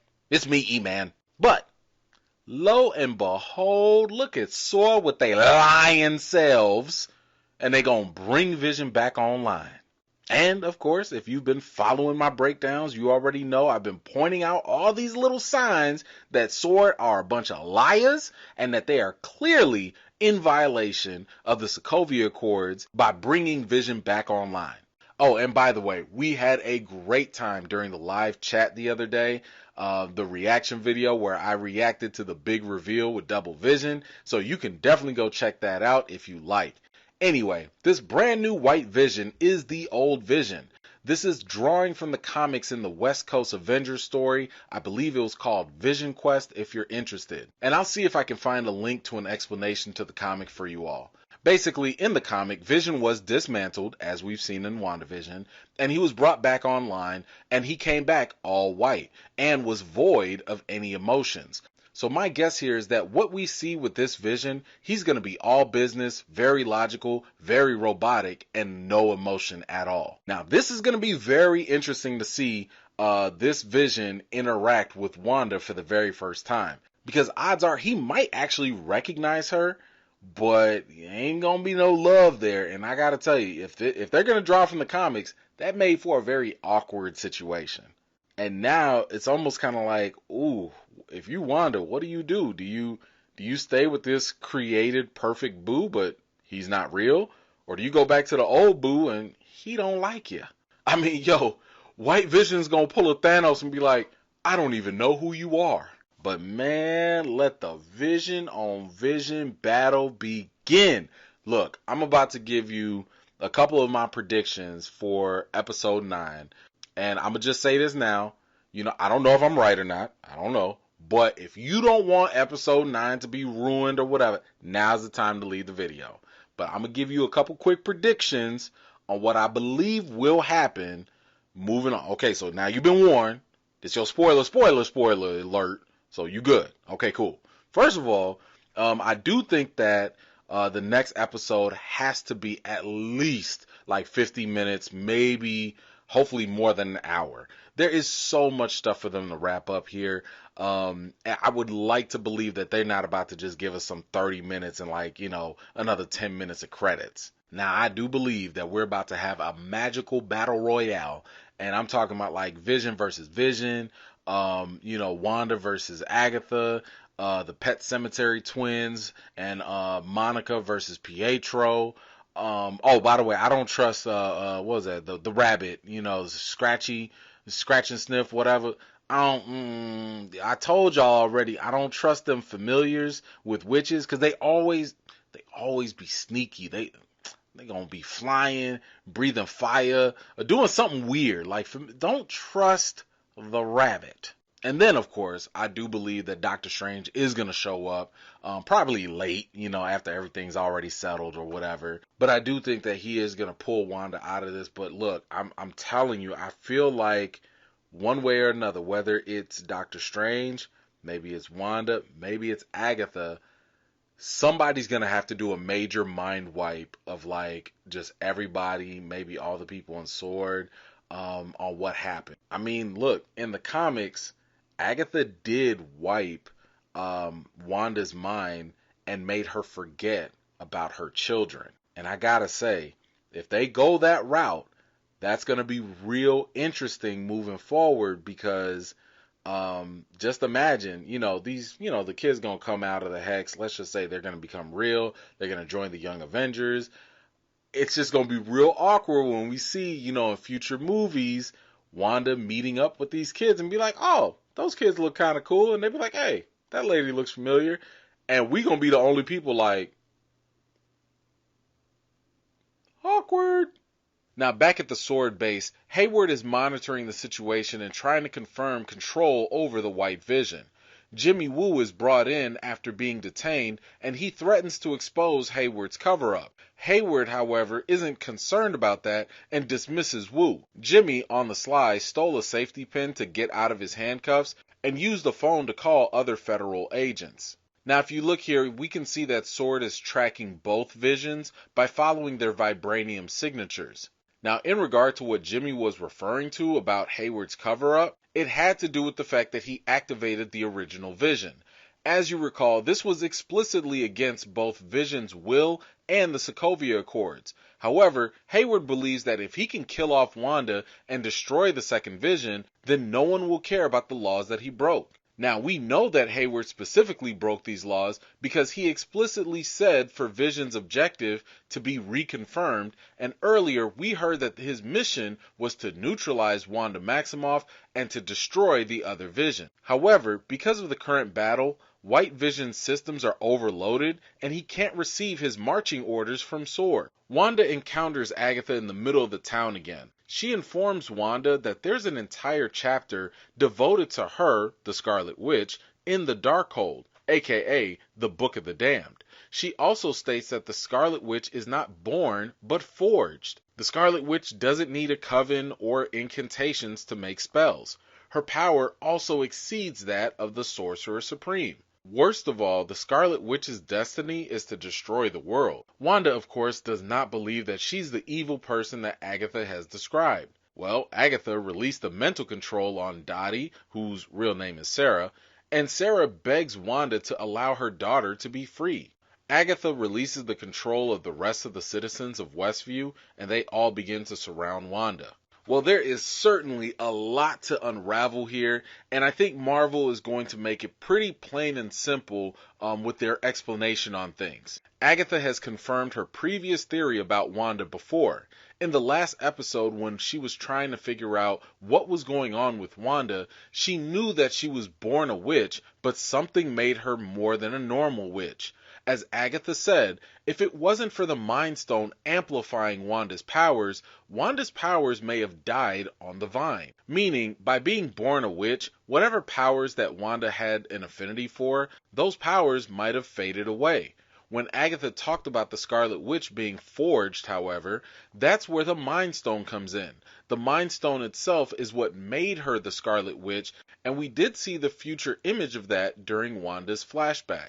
Now, another important takeaway here is that the Scarlet Witch is more powerful than the Sorcerer Supreme. Now, we will come back to this point later in this video, but it is something important for you to remember for now. But moving on, we do finally have confirmation that the book that was in Agatha's basement is actually the Darkhold. Now, I know a lot of people were theorizing that it was the Darkhold all this time, but let me make something very clear. No one actually knew this, okay? No one knew it. We speculated that it could be the Darkhold, but it's not until Marvel actually says that it's the Darkhold that it's now officially the Darkhold. And I wanted to make that distinction very clear because I'm seeing more people online blur the lines between predictions and theories and what's actually official. Nothing is official until it's explicitly confirmed. Theories and speculation are just that, and we need to leave them in that box so that we don't end up with egg on our face when Marvel tries to pull a fast one on us. Something else to consider here is that we don't know the specific history with this book for the MCU. In other Marvel TV shows like Agents of S.H.I.E.L.D. and The Runaways, this book had made its rounds, but given this new look and its new owner with Agatha, it might be safe to assume that the MCU is giving it a different backstory. For now, we can probably assume that maybe Agatha has had it ever since 1693, and it could be what had taught her her chaos magic and how to steal other people's power. Now, for you fellow comic fans out there, we know that the Darkhold in the comics have had connections to Mephisto and the ancient dark god Chthon or whatever, but for the sake of the MCU, we have no idea if they're going to tie those things in. So that too is going to have to be something we do not rush to quickly say this is what it is or this is where it came from. We're going to have to wait for the MCU to actually tell us what the actual backstory is and if there is like a hidden bigger villain because of this Darkhold in the MCU. Now, one other point I want to bring up with Agatha is the fact that she said that the Scarlet Witch, according to the Darkhold, is destined to destroy the world. Well, that's certainly a possibility. As it stands right now, we just saw what Wanda was capable of doing to just a small town. Now keep in mind, Wanda was able to take control of Westview, and that was while she was unconsciously using her powers, all while trying to play house. If she were to actually learn the full extent of her powers, she could easily become a global threat. Looks like we also got some more stuff confirmed here too, like Dottie is not Mephisto or some yellow witch in hiding. The woman's name is Sarah. Same goes for the delivery man and everyone else in Westview. And that's just another fun reminder to have fun with theories, but don't count on them. Monica finds a utility bill addressed to Ralph Boner, along with a picture of him with his name on it. She quickly deduces that this is actually Ralph's home and Agatha is controlling him. Monica uses her new ability to see the magically infused necklace that was controlling Ralph. She rips it off and he comes back to normal.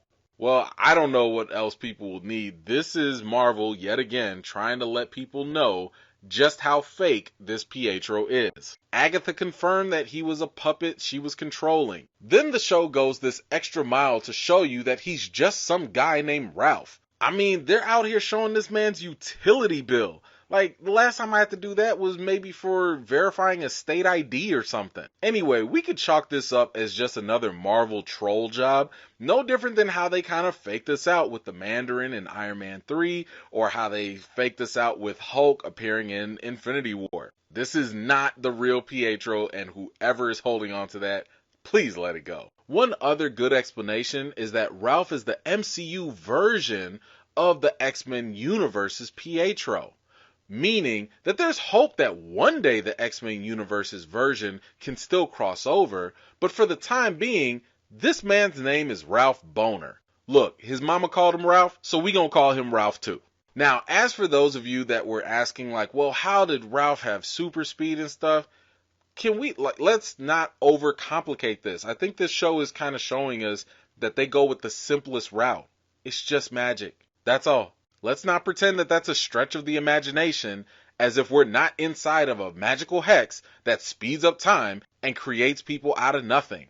Magic brings all types of possibilities into the equation, so if a witch gave a possessed person super speed, I think we can just roll with that. Now, another question people have been bringing up is Ralph Bohner actually Jimmy Woo's missing witness that, he came in initially looking for? Well, I think until it's confirmed otherwise, I think it's actually unlikely that he is. I'm assuming that Jimmy Woo would have had a picture of his informant or witness and know what that person actually looks like. In episode 6, Jimmy saw Pietro on the TV and didn't recognize him other as Wanda's brother at the time. So I'm guessing that Ralph isn't the missing witness. Not to mention, if you're in hiding, why would you have a whole headshot just laying around? Looks more like Ralph might be an actual actor or something. So I'm thinking that it might be Sonny Birch, possibly, who could be Jimmy's witness, but I'm sure they'll explore that a little bit later in another appearance by Jimmy Woo, probably in the third Ant-Man movie. By the way, and I'm gonna need Disney to check in on this. Agatha, what's your old self doing with this mind-controlled 30-year-old man in his house? Ma'am, you are over 300 years old. What kind of Jada Pinkett Smith magical entanglement is going on here? As the Vision versus Vision battle ensues, the Jeepers Creepers twins notice that Wanda's in trouble, so they head into town. Meanwhile, Wanda is still being confronted by the people of Westview. With their pleas overtaking her, Wanda went full Wayne Brady and started choking people all around her. She quickly releases them. They beg her to let them go or just to allow them to die. Agatha coaxes her into using her magic to release the people. Wanda uses her magic to open up the hex to allow the townspeople to escape. The two visions continue to fight on, but with the hex now being lifted, the hex vision is weakened and falls to the ground. Sword begins to enter into the town with this new opening. As Vision begins to break apart, so do Wanda's kids. Wanda then makes the decision to close the hex back up. This, of course, restores Wanda's family back together. The more Wanda uses her powers, the more Agatha siphons off her power. This, unfortunately, leaves Wanda with some ashy Walking Dead hands. Okay, so now let's really unpack things here, because I think we're really going to get to like the meat and potatoes of what's going on with the townspeople of Westview. With the mind control released, they revealed the truth to Wanda about their torment that would range from feeling her grief to having nightmares and feeling her pain. I mean, they told her, if you're not going to let us go, just let us die. I mean, that is pretty heavy. These people were legit being tortured in unimaginable ways.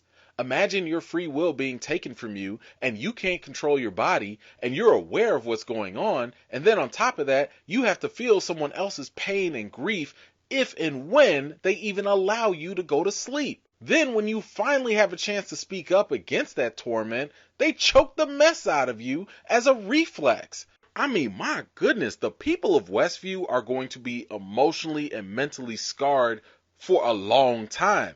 And this really begs the question here, is Wanda really a villain? I think the short answer to that question is yes. Yes, she is. But it depends on who you ask. Most times, villains don't believe that they're doing anything wrong. They think that their actions are justified, and sometimes they even think that they're the hero. When you look at someone like Thanos, he thought he was doing a greater good by killing half of the universe. But ask one of the survivors like Gamora, who remembers the onslaught he committed. People like her would probably have a different perspective. Recall that even when the Avengers tried to help everyone in Age of Ultron, the people who suffered didn't view them as heroes.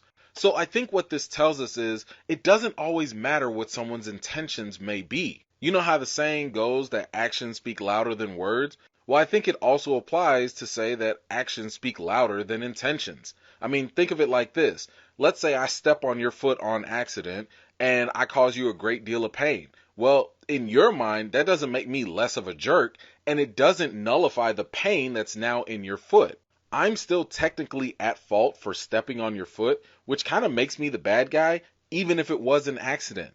So when it comes to Wanda, I do think that she can be labeled as kind of like a non-traditional villain here. But you all tell me, what do you think about this idea of Wanda being a villain and her actions against the people of Westview? But we will come back to this topic a little bit later in this video. The other thing we got confirmed here is that both Hex, Vision, and the kids are not able to survive outside of the Hex. I personally thought that there would be a chance that the kids would survive, only because maybe they were an exception to the rule, but thankfully the show made it clear to us that that wasn't the case. So, once again, we have to roll with that. We see Sword vehicles infiltrate the town, and Wanda's family immediately takes up superhero poses. While Wanda faces off with Agatha, the American Horror Story twins handle the Sword military. Hayward the Duck pulls out a gun and attempts to shoot down the boys, but Monica jumps in front of the bullets with her newly formed powers. An extra bullet flies past her, and Billy uses his powers to stop it in its place. Hayward tries to make a run for it, but Darcy sideswipes him, preventing his escape. Now, I don't know if y'all noticed, but Monica got there real fast, almost like she was running at the speed of light. In the comics, Monica does have that kind of power where she can move at the speed of light, so we'll just have to see if that was maybe just fancy camera work and editing, or if it's actually true for her in the MCU. But yeah, we did see her eyes turn yellow, and this time it would appear as though she turned into like some sort of yellow flubber or something. In the comics, she had the ability to see, absorb, manipulate, and convert into different forms of energy. So in this instance, it would appear as though maybe she's converted parts of her body into maybe kinetic energy to absorb the kinetic energy of the bullets. That could explain why the bullets lost their momentum and just fell to the ground. But man, they really want to make that man Hayward a real bad guy. Bro, you out here shooting kids? Really? That's what you want? Whew, man, I know they magical kids and all, but man, you ain't got to go that far. However, I do understand that he's been triggered by superpowered individuals in the past. Now, I don't know who hurt Hayward in the past, but clearly his moral gray ambiguity is gone and he is a straight up bad guy.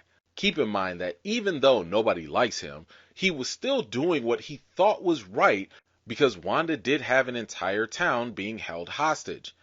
But yeah, this was just crossing the line, so there goes that. And it was not lost on me that this jerk-face Hayward was taking multiple shots at my girl Monica too. But lo and behold, Black Lives Matter, and it was not happening today. Black girl magic was in full effect. Come on! The two Visions continue their battle inside the town library. As they lock up, Hex Vision explains that he is not the real Vision, but merely a conditional Vision. White Vision wants an explanation, and Hex Vision uses the philosophical example of the Theseus thought experiment.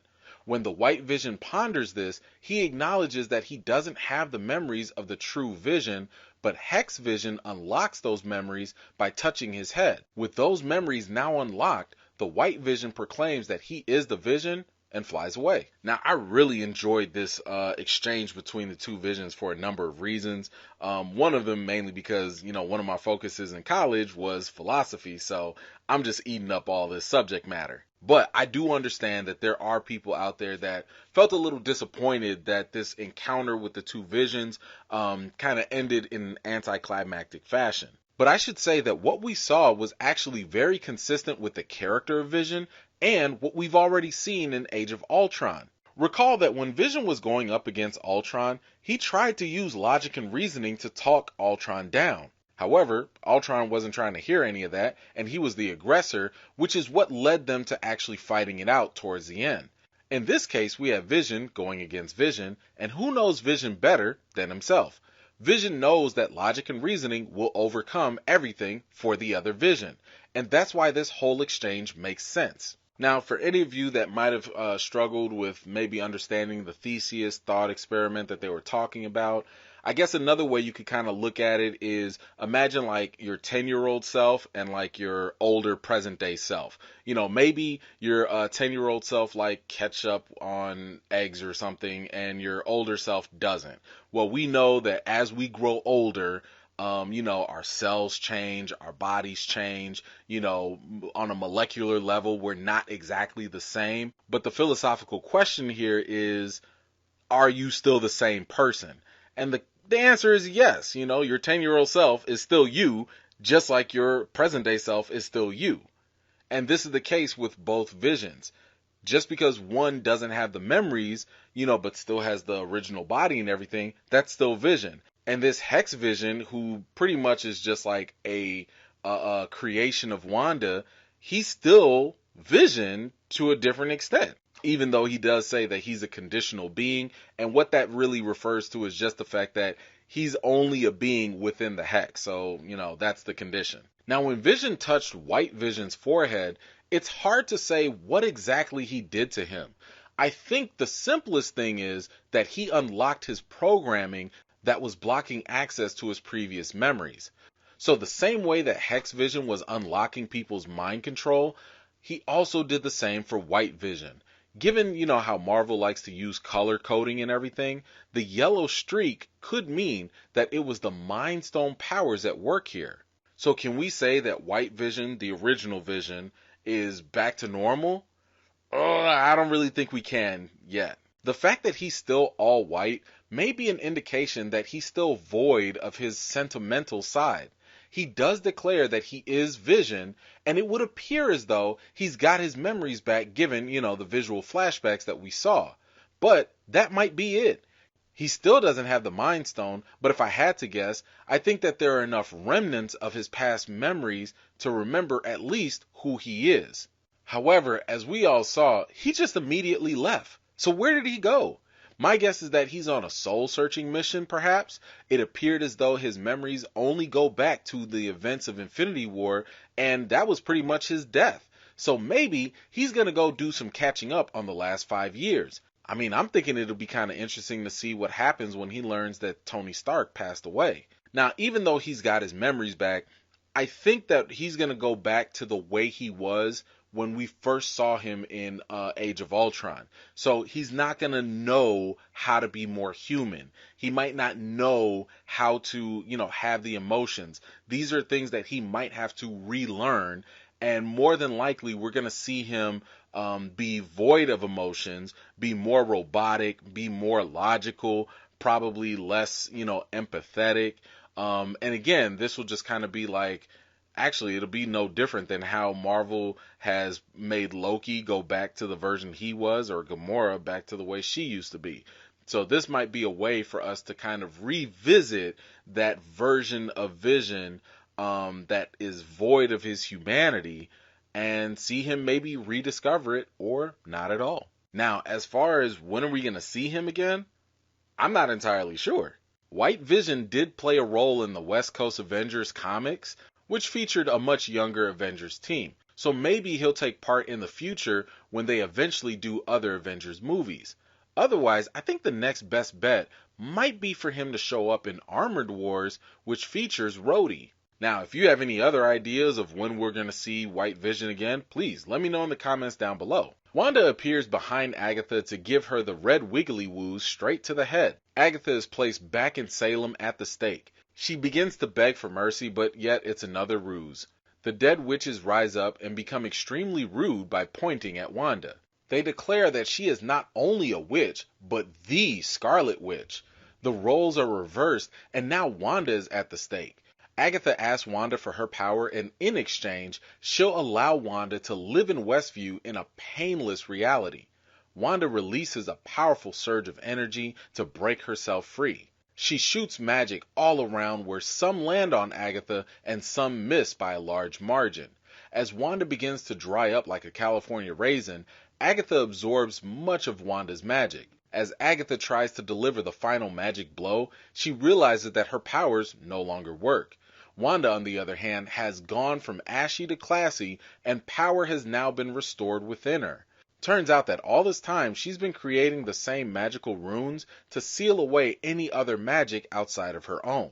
She then draws all the magic out of Agatha and transforms into the Scarlet Witch with a new outfit and headdress. She confines Agatha to becoming a resident of Westview and to continue playing the role of the nosy neighbor under the same mind control as she used on the other residents. Man, look, for you Naruto fans out there, she used some straight up genjutsu on Agatha. I thought this was pretty cool because it was a similar trick we've seen Wanda pull in Age of Ultron, where she used to play with people's minds. Once again, Marvel is making it painfully clear that Wanda is a witch. Let's not go around making all these, expectations and putting all these things out there like it's a fact that she's a mutant or whatever. We don't know that. She's a witch. She's not a mutant. She is a witch. until further notice. Matter of fact, she's the head witch in charge right now. She is the Scarlet Witch. But Marvel could be laying the groundwork for the future. I know you see it, so we just have to wait and see. That's all I'm saying. As I mentioned before, Agatha is kind of like the gateway of information for us, the audience. She says that Wanda's issue isn't power, but knowledge, meaning that Wanda could have all the power in the world, but if she doesn't know how to use it or how it functions, then it's pointless. Of course, in classic villain fashion, the usual downfall is when the villain talks too much, and obviously Wanda has learned a lot from Agatha because she talks too much, and turned her own tricks against her in a very clever way of using the runes against her. The other thing to take notice here is that I think Wanda actually showed Agatha more mercy than some people might have realized. She absorbed her magic back from Agatha, but if you noticed, Agatha didn't shrivel up and die like those other witches in the Coven. So I think Wanda found an interesting way to take away magic from people, but allow them to still live. But can we talk about this punishment though? Wanda just made Agatha her new kid. She was like, you are now my daughter.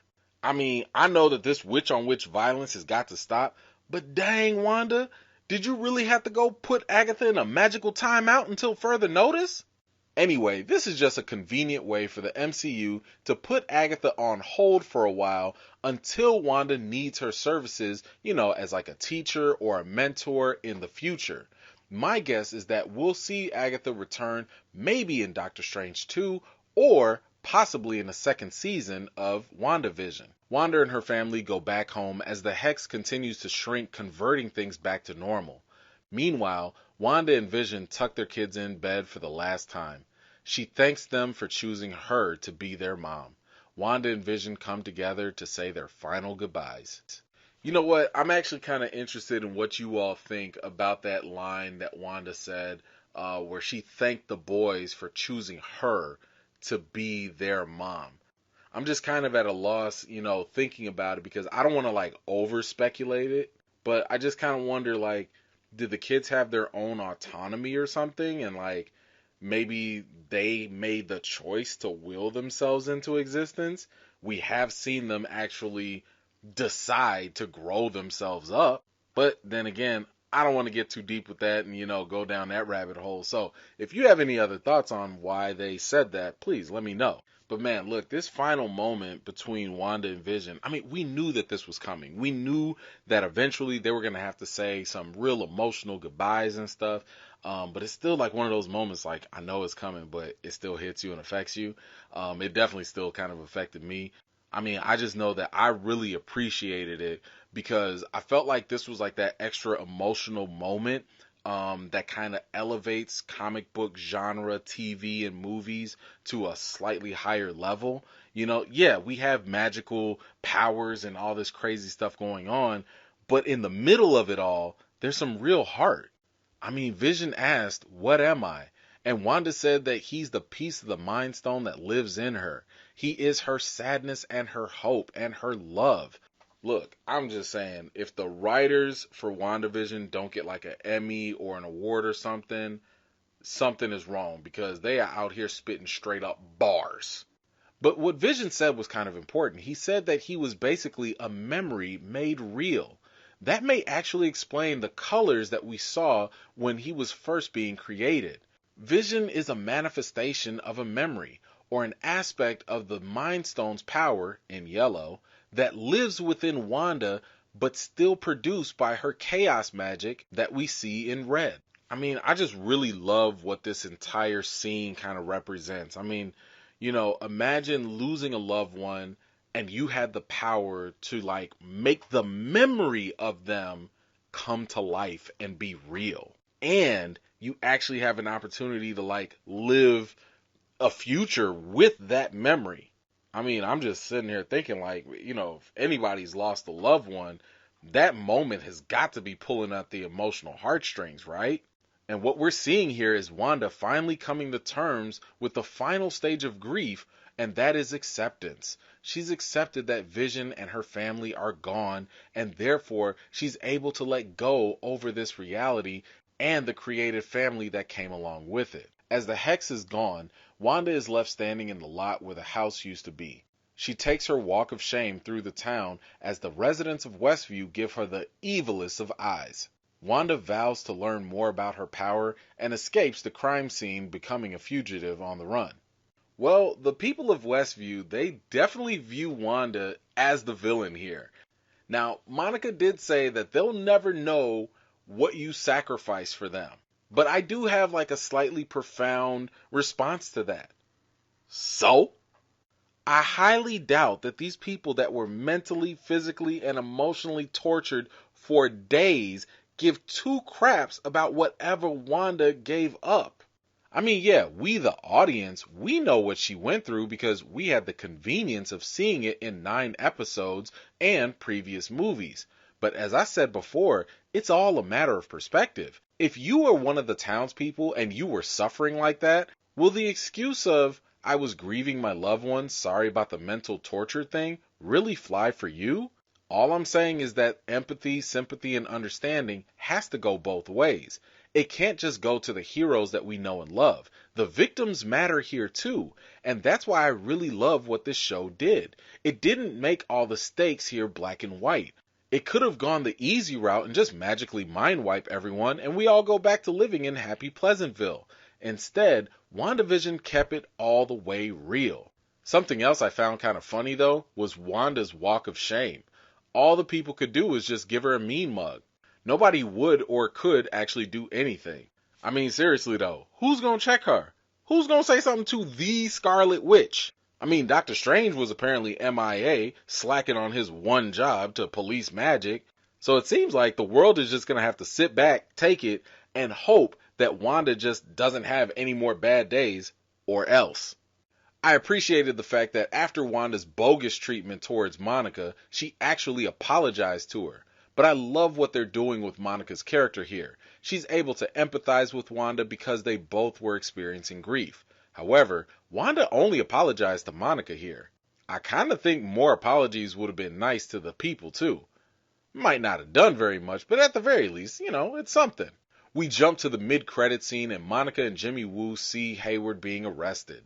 An agent takes Monica into the theater and she reveals herself to be a Skrull. She says that an old friend heard that Monica had been grounded and would like to have a little talk with her. Well, if you've been following along with these breakdowns, or if you recall from Captain Marvel, the movie, then you know that Monica has a friendly relationship with the Skrulls ever since she was a little girl. Now, the man that the Skrull was talking about was more than likely Nick Fury, and as we saw in the post-credit scene of Spider-Man Far From Home, Nick Fury has been up in space working with other Skrulls.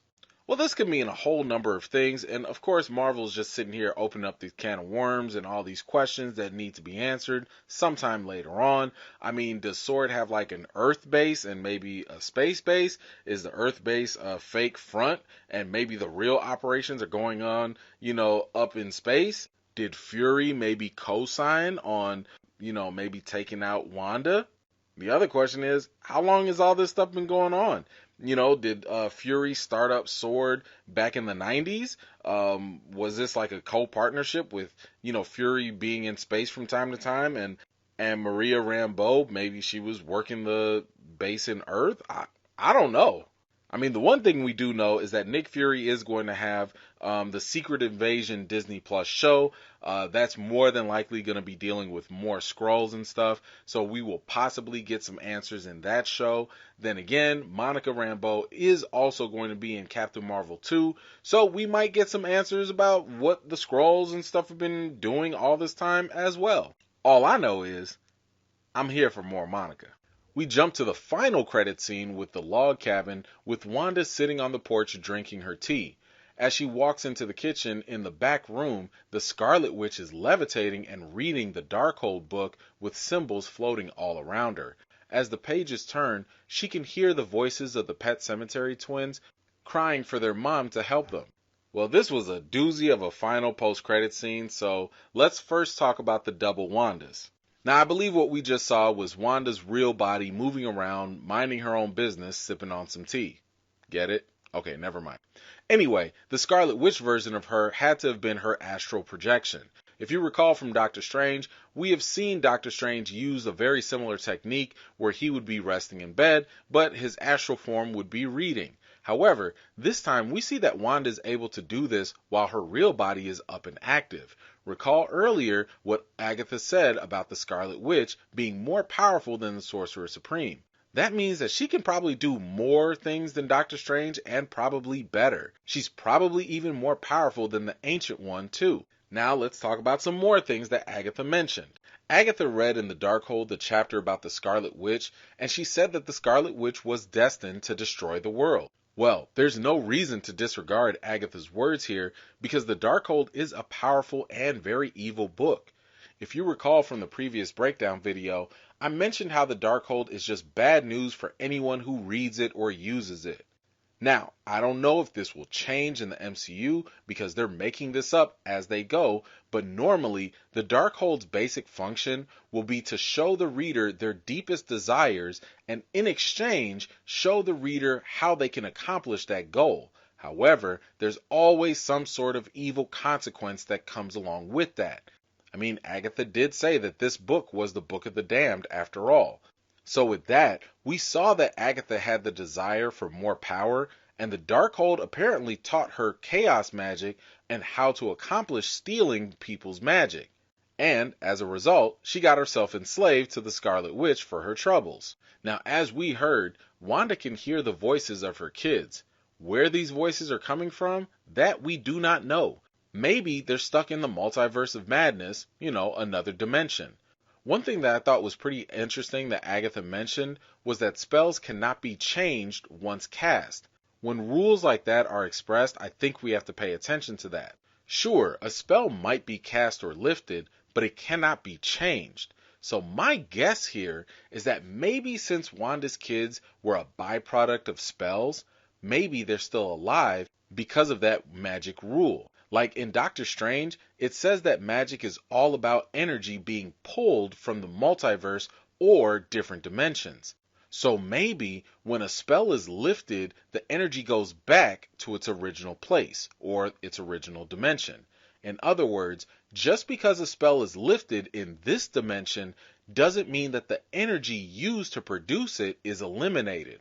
So what Wanda was hearing might have been the remnants of the energy or the souls of her kids who are stuck in whatever dimension chaos magic derives from. Well, if Wanda's playing around with the Darkhold, then odds are that the Darkhold will tell her whatever she needs to know to accomplish her desire of bringing her kids back. But the possible result of all that could be that she could mess with the multiverse in a terrible way, thus fulfilling the prophecy that she will destroy the world. Well, that was definitely a heck of a good finale in my opinion. Like I said, I was satisfied with this for a number of reasons. I thought the acting and the writing was top notch. And I also like the fact that now that we have WandaVision under our belts, we can now have a better sense on how to shape our expectations for these Disney Plus shows. We know now that these shows are not about to sit here and do all this heavy lifting. They have one basic function, and that is to develop and to help us get connected with the main character of the show. Keep in mind, these are characters that are supporting characters. They're not characters that would get like a big cinematic movie or whatever.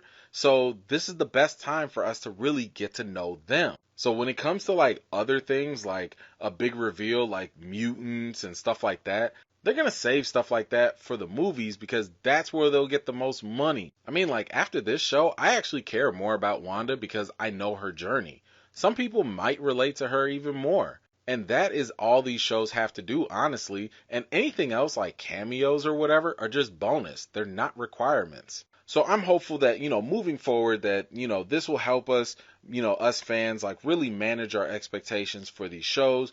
It doesn't mean that we're not going to theorize. We can do that. It's fun and okay to do that. But we just can't count on those things to happen because again, if you count on it and it doesn't happen, now you're the one with egg on your face and you're going to feel disappointed. We have to let Marvel tell their story how they want and then we can judge it from there. As I said during our last live spoiler chat, Like there's no way that like fans would be able to dictate how the MCU works, because if it was up to us, the MCU would have been done in just 5 years and not 10 years where it's still going on.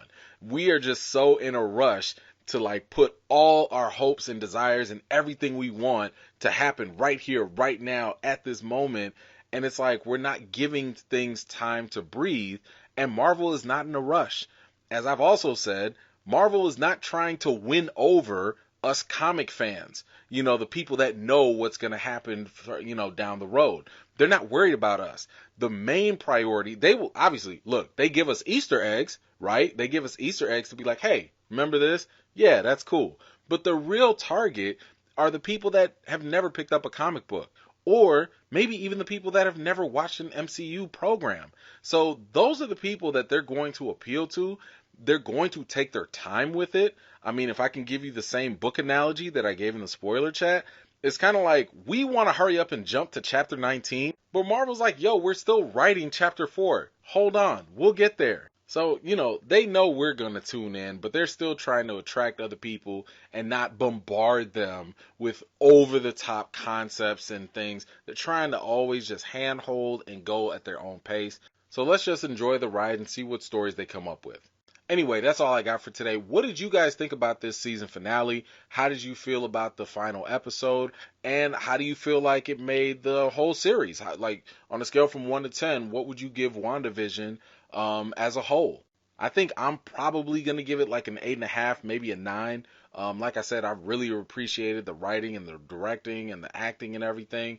And I think personally it accomplished its main goal, which was to get us to know this character. And we just got a Scarlet Witch origin story, and I thought it was pretty dope. But I also want to thank you all for taking all this time, to join me on this journey. I really, really appreciate it. It has been nothing short of a blast. And of course, as you already probably can, expect, I will be covering Falcon and the Winter Soldier.